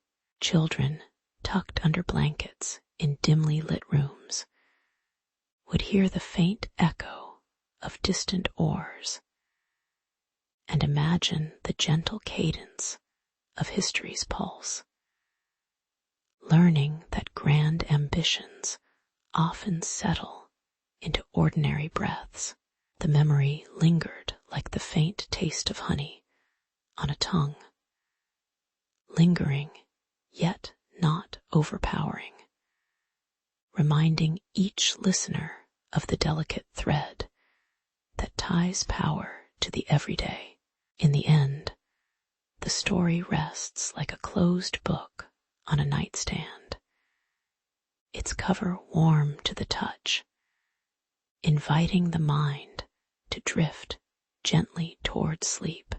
In the cool marble corridors of Alexandria's royal palace, the morning light filtered through latticed windows, casting a soft amber on the polished floors. Vizier Ammon moved with deliberate steps, his robe brushing the stone as he consulted a stack of papyrus scrolls tucked under his arm. Queen Nephri, her crown a quiet weight, stood at a high balcony, watching the harbor's gentle waves, while a faint perfume of myrrh lingered in the air. Across a low table, the scholar Lysandra laughed lightly at a colleague's mispronounced Greek phrase, the sound echoing like a muted lute. Servants passed by with baskets of figs and cool water, their footsteps a rhythm that steadied the day's solemn ceremony. The palace, though magnificent, felt more like a quiet workshop where ideas were weighed as carefully as spices. By midday, a hushed murmur slipped through the colonnades, carried on the breath of a maid who had brushed a faint scent of bitter almond against her sleeve. It was said that a mysterious toxin had been discovered hidden within a sealed jar of oil meant for the queen's lamps. Its amber surface now clouded with a faint violet hue. Ammon paused his calculations, his eyes narrowing as he listened to the rumor, the papyrus in his hand suddenly feeling heavier. Nefri, hearing the whisper while adjusting the hem of her silk robe, pressed a cool hand to the marble balustrade, feeling a subtle tremor beneath her fingertips. Lysandra, who had been sketching the constellations on a scrap of parchment, looked up, her brow furrowing at the prospect of a danger that seemed both scholarly and domestic.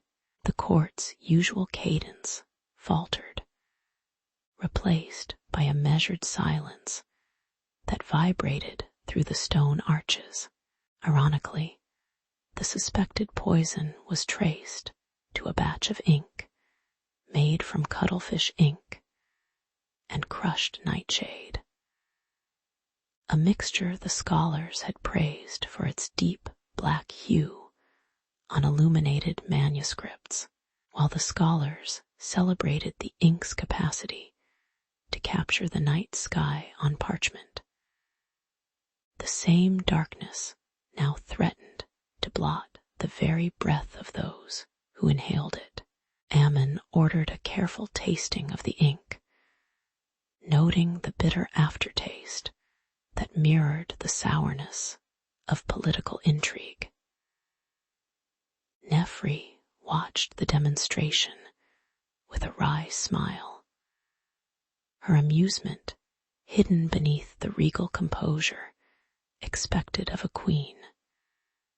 As the court's chemist swirled the fluid in a tiny crystal vial, the scene unfolded with the calm absurdity of a playwright's rehearsal, where the props themselves whispered warnings louder than any spoken decree. As the sun slipped toward the western hills, the palace returned to its habitual flow, the scent of roasted lentils drifting from the kitchen and mingling with the faint ozone of the sea. The toxin was sealed in a modest wooden chest, its lid closed by a servant whose hands trembled only slightly, as if the danger were a distant memory. Lysandra resumed her transcription of Euclid's treatise, the scratch of her stylus, a steady metronome that soothed the lingering unease. Ammon, now seated on a low stone bench, reviewed the city's grain records, his mind shifting from peril to the ordinary weight of harvest numbers. Queen Nefri, perched in the garden's shade, watched a pair of sparrows sharing a seed, the simple act reminding her of continuity amidst uncertainty. The palace walls, once echoing with whispered alarm, settled into a gentle hush, as if the stone itself exhaled.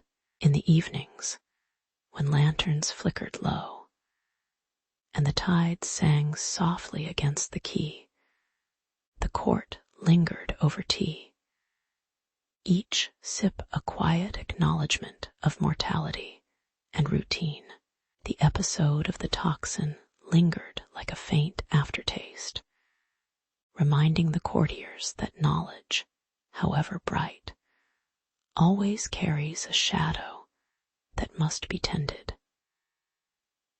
Ammon reflected on how the pursuit of wisdom could be both a shield and a subtle blade, his eyes tracing the grain of the wooden desk, as if reading a story written in its texture. Nefri's thoughts turned to the balance between authority and vulnerability, feeling the cool marble beneath her palms as a reminder of the permanence of stone against the fleeting nature of power. Lysandra, closing her ledger, smiled at the notion that even the smallest ink drop could ripple through history, a gentle irony that made the night feel both vast and intimate. The marble hall of Alexandria glowed with oil lamps as the queen's banquet stretched into the evening, its tables heavy with figs, honeyed figs, and the soft clink of bronze goblets. Around the periphery, two factions moved like slow tides. The reformist courtiers, their robes a muted teal, and the priests of the Serapeum, their white tunics whispered about a century of tradition. A messenger slipped through the crowd, his cloak damp from the night air, and placed a sealed amber vial into the palm of a trusted guard stationed near the doorway. The guard's fingers brushed the cool glass, feeling the faint scent of myrrh mixed with the spice of the feast. In that moment, the hall held a breath of quiet anticipation, as if the walls themselves were listening for the next note of intrigue. Later, as the lyre's strings softened and the wine grew warm, the guard felt the weight of the vial settle like a stone in his pocket. He sensed the furtive glances of the priests, their eyes darkened behind shaded hoods, and the subtle tightening of the reformists' grip on their cups. The distant splash of a fountain outside echoed in his mind, reminding him of the city's constant flow and the fragile pause within the hall. A servant passed a bowl of olives, the skin of each fruit slick and cool against his palm, and the guard wondered whether the sealed parcel concealed a poison or a remedy. The candle flames trembled, casting wavering shadows that seemed to flicker in rhythm with the rising tension, while murmurs rose and fell like tide pools, each ripple hinting at danger. He adjusted the strap of his belt, the leather creaking softly as the night deepened and the hall's murmurs swelled into a low hum. A small, almost amused smile appeared on the messenger's face as he vanished into the corridor, his silhouette blurring against the dim lantern light, as if the universe itself found the scene mildly humorous. The priests whispered that the queen's reformers plotted to poison the sanctity of the Serapeum, their words slipping through the stone like a thin perfume. Meanwhile, the reformists hinted that the priests intended to taint the queen's new statutes with ancient venom, their accusations as gentle as the rustle of linen. Yet the vial contained no lethal draught. It held a modest tincture of rosemary and citrus, meant to soothe the guard's nerves after a long watch. The irony lay in how a simple herbal mix could ignite such elaborate schemes, a reminder that human imagination often magnifies the mundane. The guard, unaware of the speculation, merely felt the cool glass against his skin, a tiny reminder of the larger theater playing out around him. When the final course was cleared, the hall settled into a soft hush, the music fading to the quiet hum of a lone harp string. The guard slipped the vial into a hidden compartment beneath his wooden bench, the wood warm from the day's heat, and felt the faint click of the latch close. Outside, a gentle breeze brushed the courtyard arches, carrying the faint scent of salt from the nearby sea, while inside, the candles burned low, their amber light casting a calm amber wash over the stone walls. The banquet resumed with polite laughter, the clatter of silver plates now a comforting rhythm rather than a prelude to betrayal. The guard adjusted his posture, the leather of his boots creaking softly, and let the evening's calm settle like dust on an ancient sculpture. In that quiet space, the intrigue slipped into the background, as ordinary as the steam rising from a cup of warm tea. History would later note the night as a modest episode of Alexandria's court, a reminder that even grand schemes are often rooted in simple human gestures. The faces of the priests, their features blurred by the flickering light, remained elusive, as if the past chose to keep their expressions hidden. The queen's reformist allies, their eyes soft with weariness, returned to their scrolls, while the guard retired to his modest quarters, the vial now a silent token on his nightstand. The subtle scent of rosemary lingered in the air, mingling with the distant murmur of waves, offering a quiet lesson about the fragility of trust. As the city settled into night, the banquet hall emptied, leaving only the echo of footsteps and the faint glow of embers, a testament to the steady pulse of human life beneath the drama. In the end, the moment rested like a gentle sigh, inviting reflection on how ordinary decisions weave the fabric of history. The grand hall of Alexandria glowed with oil lamps, their amber light pooling on marble tables laden with figs, honeyed dates, and the queen's favorite ruby, stained wine.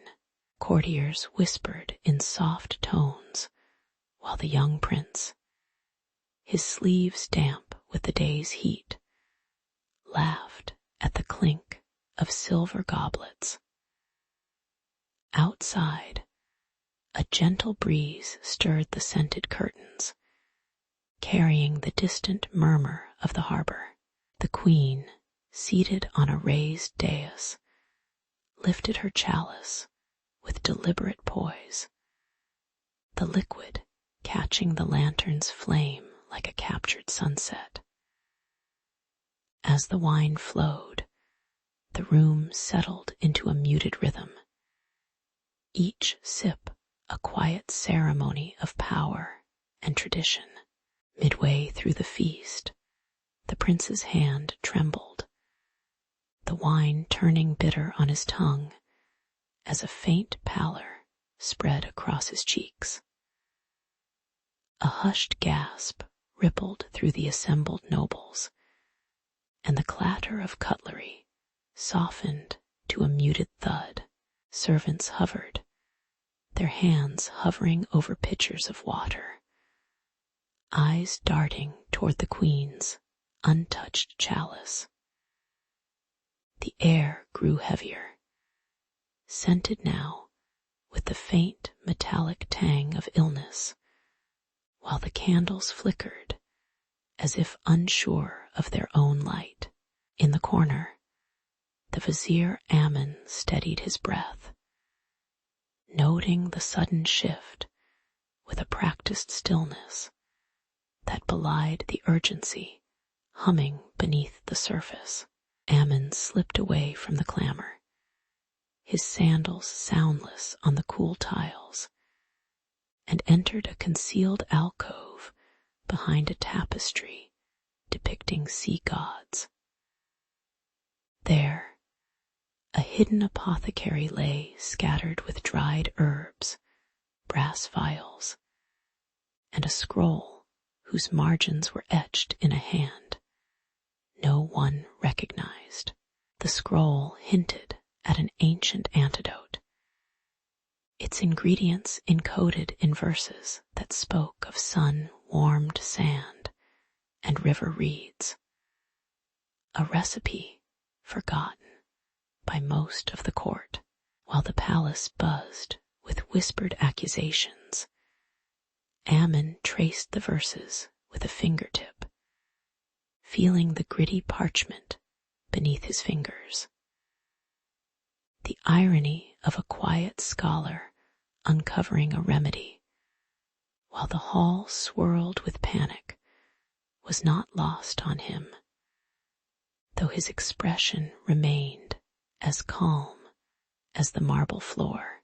Guided by the scroll's clues, Ammon moved through the vaulted aisles of the great library, each step echoing softly against shelves heavy with papyrus and leather.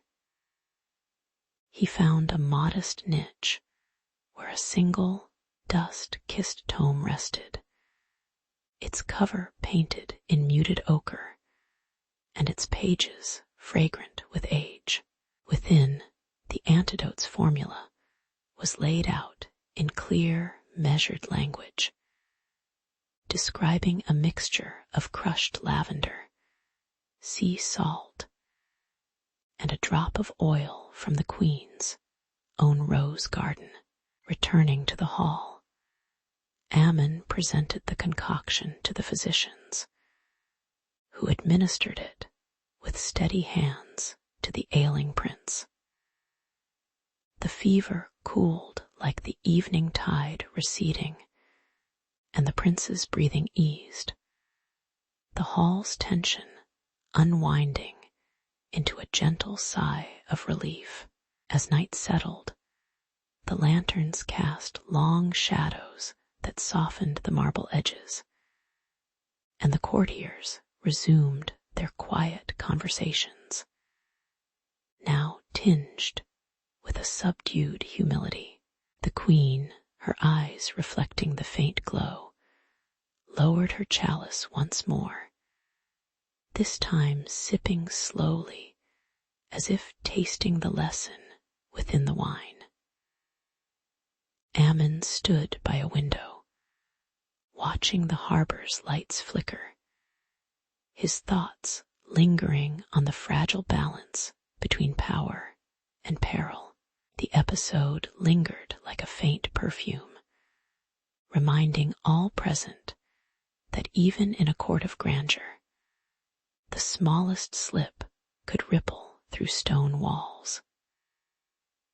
In the quiet aftermath, history recorded not only the poison and its cure, but the steady breath of a civilization that learned, once more, to listen to the soft sounds between its own heartbeats. In the cool marble corridors of Alexandria's royal palace, the night air carried the soft sigh of distant waves against the harbor. Ammon, a middle-aged scribe with ink-stained hands, moved quietly toward the inner sanctum, his lantern casting amber circles on aged frescoes. Behind a heavy tapestry, the disgraced priest Chem lingered, his robe a faded teal that whispered against the stone floor. The queen's recent edicts promoting new philosophies had stirred old loyalties, and rumors of a secret antidote drifted like incense in the hush. Both men felt the weight of centuries, as if history itself were leaning against the walls, patiently observing their steps. When Ammon reached the vaulted chamber, the faint clink of a ceremonial dagger echoed, and Chem's shadow stretched across the mosaic of the great library. Their voices rose just enough to disturb the muffled rustle of silk curtains, each word measured yet taut with threat. Chem revealed a vial of pale liquid, its surface catching the lantern light like a trembling star, and warned that the queen's heirs would soon sip a poisoned ceremony. Ammon's hand tightened around a concealed scroll containing the antidote's formula, while the pulse of distant drums seemed to mark a slower heartbeat. The tension lingered, a thin veil of smoke that neither could dissolve without confronting the other directly. In the brief pause that followed, an ironic smile tugged at Chem's lips as he noticed the scroll, a relic the priesthood had once dismissed as mere bureaucracy. The very parchment meant to record decrees now held the means to save the very lives he intended to end, a quiet reminder that power often hides in mundane detail. As Ammon uncorked the small bottle, a droplet fell onto the stone, evaporating into a faint, citrus scent that reminded both men of market stalls and childhood memories. The duel dissolved into a shared, hesitant cooperation, each reaching for the antidote with trembling fingers, the lantern flickering as if amused by their clumsy ballet. The source of the poison, a concealed aperture behind the throne, was exposed, a simple crack in the marble that let dark water seep through. With the danger uncovered, Chem stood at the threshold, his gaze drifting to the open courtyard where night breezes rustled orange lanterns. He could surrender, placing the vial before the queen's guards, or slip through the shadowed arches toward the sea, where the tide might claim him. The corridor fell silent save for the distant clatter of servants returning from a late supper, their trays bearing warm figs and cooling wine. Choosing neither immediate flight nor defiant protest, Kem lowered the vial, allowing Ammon to secure it, then turned his back to the flickering wall, his steps echoing like a distant footfall. The palace resumed its steady rhythm, the marble walls absorbing the episode like a sigh, and the moonlight filtered through high windows, painting the floor in gentle gold. Later, as the Queen's Council gathered over a modest dinner of lentil stew and flatbread, the story of the midnight confrontation settled into the background. A quiet note in the larger ledger of Alexandria's governance. Ammon recorded the incident in the annals, noting the fragile balance between tradition and progress, and how a single vial could sway the course of dynastic policy. Kem's blurred silhouette, forever hidden by the dim light, served as a reminder that ambition often conceals its own face behind veils of certainty.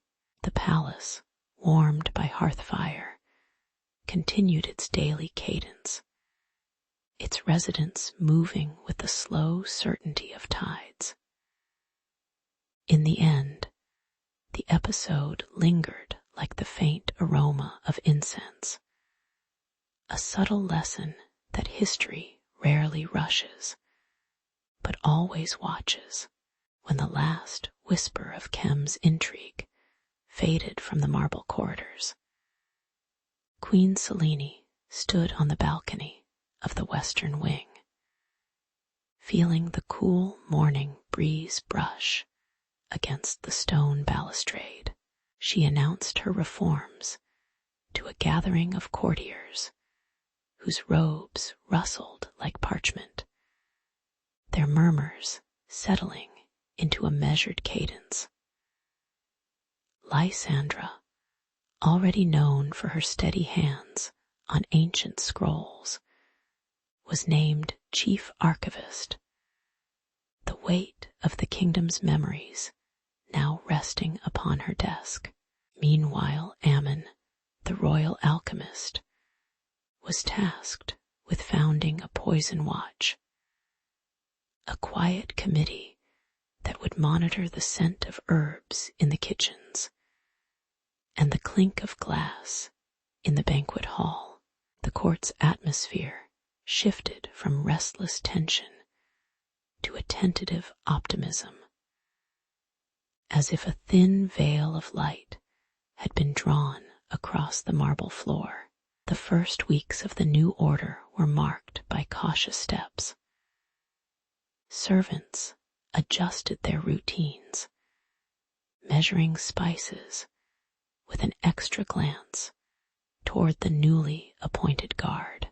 Rumors slipped through the colonnades like a soft wind, suggesting that some still clung to the old ways of secret letters and hidden poisons. Ammon's watchmen moved through the pantry, their boots barely audible on the cool tiles, noting each vial with a practiced stare that seemed to weigh both risk and routine. Lysandra, surrounded by towering shelves, felt the cold of ancient parchment against her fingertips, aware that knowledge could be both shield and sword. The tension lingered, a thin thread humming beneath the hum of everyday chores, reminding everyone that vigilance was now part of ordinary breath. Irony settled in the courtyard where children chased a marble ball, unaware that the very ground they ran on had once echoed with whispered betrayals.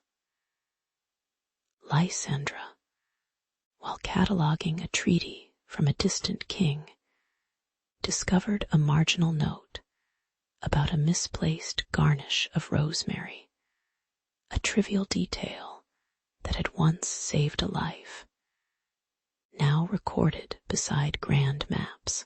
Ammon, reviewing the poison watch logs, found a pattern of accidental spills of citrus oil, the scent of which had inadvertently neutralized a harmful draft. The staff chuckled softly at the thought of fate's gentle correction. The court's stern faces softened, the lines of worry smoothing like dust settled on a statue, as the absurdity of such small margins became a quiet source of communal amusement. In the flicker of oil lamps, everyone seemed to share a collective sigh, amused by the notion that grand schemes often hinged on the smallest, most mundane slips. By the time the sun painted the horizon in muted amber, the royal family moved through the gardens with a calm that mirrored the still water of the central pool. Queen Selene, her hands resting lightly on the stone railing, observed the lilies sway, feeling the day's heat soften into a gentle warmth that brushed her skin. Lysandra presented a newly bound volume of the court's archives to the queen, the leather cover warm from the day's light, its pages turning with a soft rustle that sounded like distant waves. Ammon oversaw the final inspection of the poison watch's ledger, its ink dry and orderly, a testament to the day's quiet diligence. The court, now accustomed to the rhythm of these reforms, settled into an evening of muted conversation. The clink of cups and the distant call of a night bird serving as a lullaby to the palace walls. As night fell and the city of Alexandria settled into its nightly hush, the palace became a repository not only of scrolls and statutes, but of subtle lessons learned through whispered plots and softened resolve. The queen reflected on the fragile balance between power and prudence, sensing that the true strength of the kingdom lay in its capacity to listen to the faintest sound, whether the scrape of a quill or the sigh of a garden breeze. Lysandra, alone in the archive chamber, traced the grain of the wooden table with her fingertips, feeling the weight of generations settle like dust, reassuring in its permanence. Ammon, standing by the doorway, watched the candle flames dance, their light wavering yet steadfast, a quiet reminder that vigilance could be both a guard and a comfort. In the stillness, Alexandria seemed to inhale slowly, its pulse steady, ready to face future intrigues with the calm confidence of a city that had learned to sleep through its own storms. The light of early dawn filtered through the stone lattice of the royal apartments in Alexandria, as Cleopatra VII brushed dust from the marble ledges, her fingertips feeling the cool smoothness of the surface. The scent of the Nile's mist drifted in through open windows, mingling with the faint aroma of spiced figs laid out on a low table. At 23, she wore a simple linen chiton, its hem brushing the cool tiles, while the court's murmurs settled like distant shells against a shore. The marble columns echoed the soft footfalls of servants delivering fresh papyrus. Each ripple of paper a reminder of the bureaucratic weight she was about to inherit. In that quiet, the throne seemed less a throne and more an empty seat waiting for a steady hand to settle into its chill. Within days, the palace corridors filled with whispered plots as Ptolemy's brothers eyed the vacant seat, their voices low, but their gestures sharp, like the clink of bronze armor against the stone floor. Roman envoys arrived with polished shields and tighter smiles, their sandals sounding against the mosaic as they surveyed the scene with practiced indifference. Cleopatra felt the weight of foreign eyes, the distant hum of distant legions reverberating through the walls. A subtle pressure that pressed against her sternum. The council chambers grew hotter, the sunlight striking the bronze candelabras and turning the air thick with incense and anticipation. Each night, the distant horns of the harbor rang out, a reminder that the Mediterranean's tides were turning, and any misstep would echo beyond the Nile's banks. When Julius Caesar's sleek barge glided into the harbor, the water rippled with a soft sigh, and Cleopatra stood on the dock, her sandals damp with river water, watching the imperial banner flutter like a restless flag. Their conversation unfolded over chilled wine and olives, the clink of crystal cups punctuating the pauses between words.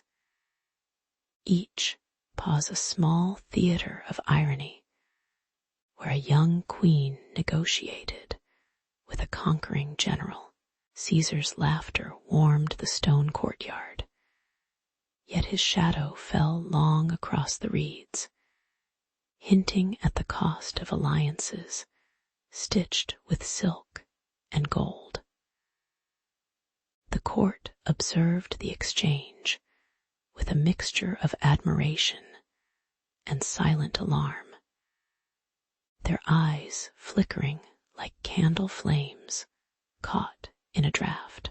In that moment, power was measured not by swords, but by the quiet composure of a queen who could smile as the tide receded and rose again. After Caesar's death, the palace settled into a rhythm as steady as the Nile's current, the echo of distant drums fading into the background of everyday tasks. Cleopatra spent mornings overseeing the embroidery of linen curtains, the soft rustle of needles, a gentle metronome to her thoughts. The courtyard garden offered cool shade, where figs hung heavy, and the scent of jasmine drifted, inviting servants to pause and sip water from earthen jars. Evening, candlelight painted the walls with muted amber, casting long shadows that softened the lines of marble statues, while the distant murmur of ships reminded her of the world beyond the city walls. In these quiet hours, governance became a series of small, deliberate gestures, signing a decree, listening to a fisherman's tale, feeling the coolness of papyrus under her fingertips. Later, as the sun sank behind the western horizon, Cleopatra stood on the palace balcony, the breath of the sea brushing against her cheeks, and watched the last light turn the water to gold. She reflected on the fragile thread that tied her reign to the wider Mediterranean, a thread woven through trade, diplomacy, and whispered rumors that lingered like dust on ancient shelves. The serenity of the moment held a gentle melancholy, acknowledging that her name would be spoken for centuries. Yet the everyday sounds of the city, children's laughter, the creak of doors, the steady flow of the river, would persist long after the political storms faded. In that stillness, she understood that history moves not in grand gestures alone, but in the accumulation of these quiet breaths. The night settled softly, and the palace, like a sleeping beast, exhaled a quiet sigh, carrying her story forward on the gentle wind. The sun slipped low over Alexandria, brushing the white stone of the royal palace with a warm amber hue as courtiers shuffled in soft sandals, their whispers rustling like parchment in a quiet library. Cleopatra stood on the balcony, her fingers lightly tracing the cool marble rail, feeling the subtle pulse of the city beneath her feet. The scent of brine from the harbor mingled with incense from the inner chambers, a reminder that trade and tradition intertwined here. She watched the distant sail of a Roman trireme, its oars moving in measured rhythm, a promise of visitors from across the sea. In this gentle light, the queen prepared the room where a future alliance would be whispered into existence.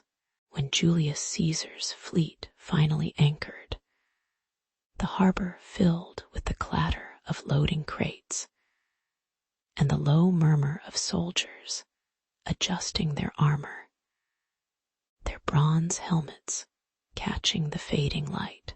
Inside the audience hall, the air grew a fraction cooler as the heavy curtains were drawn, and the echo of footfalls on stone seemed to herald an uneasy convergence of empires. Caesar entered, his presence marked by the faint creak of his sandals and the rustle of his red cloak, eyes scanning the room with a cautious calculation. Cleopatra greeted him with a measured smile, her voice a soft murmur that barely rose above the distant lapping of waves against the quay. The tension lay not in loud words, but in the deliberate pause between them, a quiet that spoke of power weighed and futures balanced. In the candle-lit alcove where they conversed, Cleopatra offered Caesar a cup of honey-sweetened wine, the liquid catching the flicker of flame as if holding a tiny sunrise. She spoke of Egypt's grain fields as if describing a garden, her hands gently drumming the rim of the cup, a casual rhythm that masked sharp political intent. Caesar lifted the cup, the clink of glass against crystal, a brief, ironic punctuation to her gentle teasing about the Nile's generosity. Their laughter, low and almost inaudible, floated like a lazy breeze, underscoring the absurdity of two mighty leaders negotiating over a shared bowl of figs. The irony settled in the soft exchange, a queen using charm as a shield, a general wielding words like swords, both aware that history would note the scene as a quiet game of wits rather than a thunderous clash. As the night deepened, the palace courtyard filled with the scent of roasted lamb and the steady hum of a harp, the melody drifting through open arches like a lullaby for the empire. The agreement was sealed with the gentle press of a wax-sealed scroll onto parchment, the faint scrape of quill marking the moment with deliberate calm. Cleopatra's fingers brushed the edge of the document, feeling the cool texture of the papyrus, while Caesar's hand rested lightly on his sword's hilt, the metal cool against his palm. Around them, servants moved in quiet efficiency, placing fresh water in crystal goblets that caught the lantern glow. Their movements, a seamless choreography of ordinary duty. The alliance settled into the stone walls, not with a roar, but with a soft sigh that seemed to echo through the columns, as if the palace itself were breathing in relief. Years later, when the Mediterranean wind carried the faint scent of citrus from Carthage to the banks of the Nile, the memory of that night lingered like a half-forgotten dream. Historians would later note the subtle shift in trade routes, the slow blending of Roman sandals with Egyptian sandalwood, each small change a quiet testament to the pact. Cleopatra would gaze over the quiet courtyard, the cool night air brushing her cheek, contemplating how a single evening of measured words could ripple outward, shaping the destinies of countless farmers, merchants, and soldiers. The city lights flickered like distant fireflies, and the river's surface mirrored the pale stars, reminding any observer that power often rests in the stillness between gestures. In that reflective hush, the legacy of an alliance rested not on grand battles, but on the ordinary moments when two people chose to listen. In the quiet evenings of Alexandria, after the sudden hush that followed Caesar's death, Cleopatra stood on the marble balcony, watching the Nile's surface catch the fading amber light. She felt the weight of papyrus letters slipping through her fingers, each one a reminder of alliances now uncertain. The scent of incense from the temple mingled with the salty breeze, a soft backdrop to the council of her courtiers.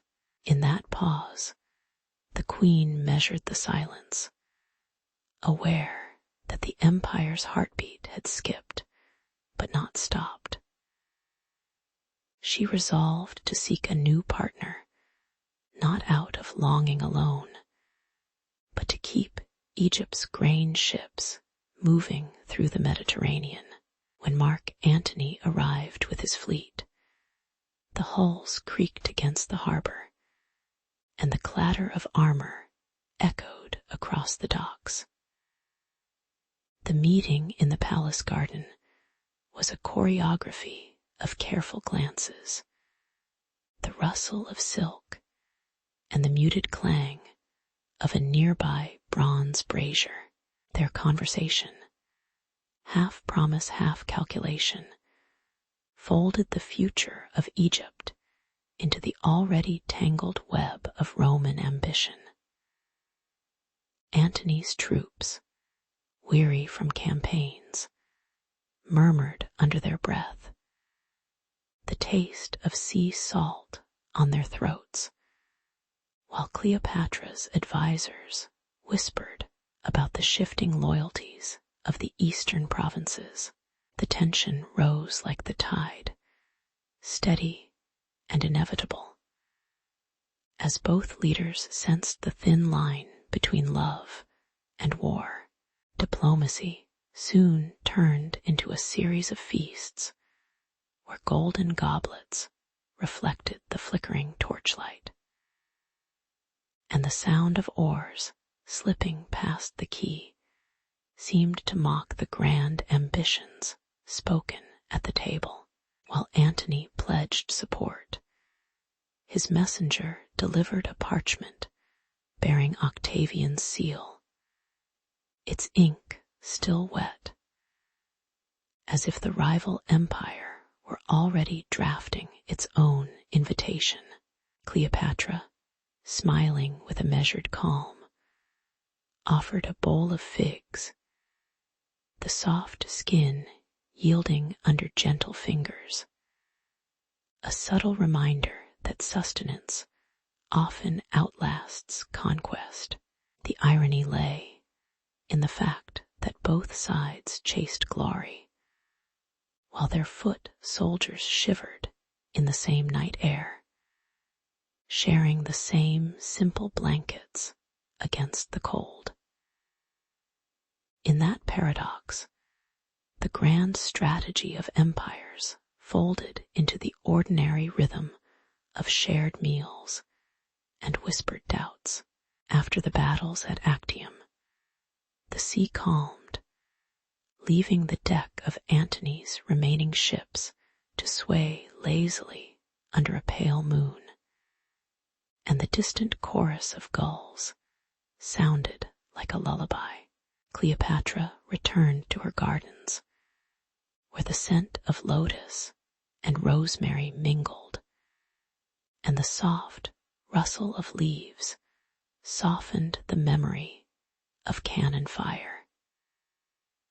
She spent afternoons tracing the cool stone of her private chambers, feeling the texture of ancient hieroglyphs beneath her fingertips, a reminder that centuries had endured far greater storms. The Mediterranean, now quieter, carried the faint perfume of spiced wine across its waters, as merchants packed their baskets with olives and dates. In this stillness, the queen allowed herself a moment of quiet breathing, accepting the ebb of power as part of the endless cycle. Years later, the quiet streets of Alexandria whispered of a queen who had dared to bind romance with statecraft, her legacy lingering like dust on a sun-warmed amphora. Scholars, seated on stone steps, would trace the outlines of her reign with chalk, feeling the grainy sand slip through their hands, noting how the empire's map had reshaped without a single scream. The Mediterranean's waves continued their endless lap, indifferent yet intimate, carrying the faint echo of a distant trumpet that once signaled a hopeful alliance. Though the Roman eagle eventually claimed the horizon, the memory of Cleopatra's choice remained a subtle undercurrent, reminding travelers that even great tides are composed of countless small droplets. In the final hush, history seemed to sigh, amused that human ambition, however grand, always settles into the ordinary rhythm of daily breath. The sun had already thinned to an amber wash over the waters of the Ionian Sea, where the fleet of Antony and Cleopatra gathered like a restless tide. Rowers shifted their weight, the oars creaking softly against the hull, while distant sails caught a shy breeze that carried the faint scent of salt and ash. On the decks, Cleopatra's attendants adjusted the folds of her linen stola, their fingers brushing the cool cloth as if calming their own nervous pulse. In the far distance, a Roman trireme line glimmered, its bronze fittings catching the waning light, a silent promise of the clash to come. The atmosphere felt as ordinary as a market morning. Yet every ripple in the water hinted at the weight of history about to be pressed upon it. When the Roman flag unfurled, a low murmur rose among the Egyptian and Syrian crews, the sound of a drumbeat that seemed to echo the heartbeat of the sea itself. Cannon fire cracked, sending spray that chilled the air, and the deck of Cleopatra's flagship shivered under the impact of iron. Antony's voice, hoarse and strained, called out orders that were swallowed by the roar of waves and the metallic clang of swords. Cleopatra watched the battle unfold through a lattice of shadowed arches, her eyes reflecting the flicker of torchlight that painted the night with brief, trembling colors. As the Roman ships gained ground, the tide of defeat rose inexorably, turning the graceful choreography of the fleet into a hurried scramble for safety. In the sudden quiet after the cannons fell silent, Cleopatra stepped onto the bow, the smooth marble of the deck cool beneath her sandals, and extended a hand toward the Roman commander with a calm that seemed oddly out of place. The irony of a queen known for opulent spectacle now negotiating in the damp, ordinary language of surrender was not lost on the few onlookers who whispered among themselves. She asked first for the safety of her sailors, their families, and the merchants whose stalls bore simple clay jars. As if protecting a market stall was the same as safeguarding an empire, the Roman envoy, his armor clinking softly, nodded, and a tentative truce was inked on a parchment that smelled faintly of ink and seaweed. Though the battle had been lost, the quiet exchange held a subtle power, turning a moment of defeat into a modest act of stewardship. With the surrender sealed, Cleopatra retired to a modest courtyard where the stone tiles were warm from the day's sun, and the sound of a distant water wheel turned lazily against the night. She sat among servants who poured thin wine into shallow cups, their hands steady, the liquid catching the dim lantern glow like liquid amber. The queen's attire was now a simple, yet dignified chiton of soft linen, the folds draped gently over her shoulders, unadorned except for a faint gold thread that traced the edge of the hem. In that stillness, her presence transformed from a fallen monarch to an emblem of sovereign dignity, a figure who could endure loss with a measured breath and a quiet smile. The courtyard echoed with the occasional rustle of papyrus scrolls, a reminder that the written record would hold her poise longer than any shouted triumph. Years later, the story of that evening was told by travelers who paused at the harbor's edge to listen to the soft clink of ceramic plates and the distant murmur of fishermen mending nets. They recalled how the sea had swallowed the clamor of war and returned a calm that lingered like the faint scent of figs left on a windowsill. Cleopatra's name, once shouted across marble halls, now passed gently among villagers as a reminder that even in defeat, a ruler could nurture her people with simple gestures.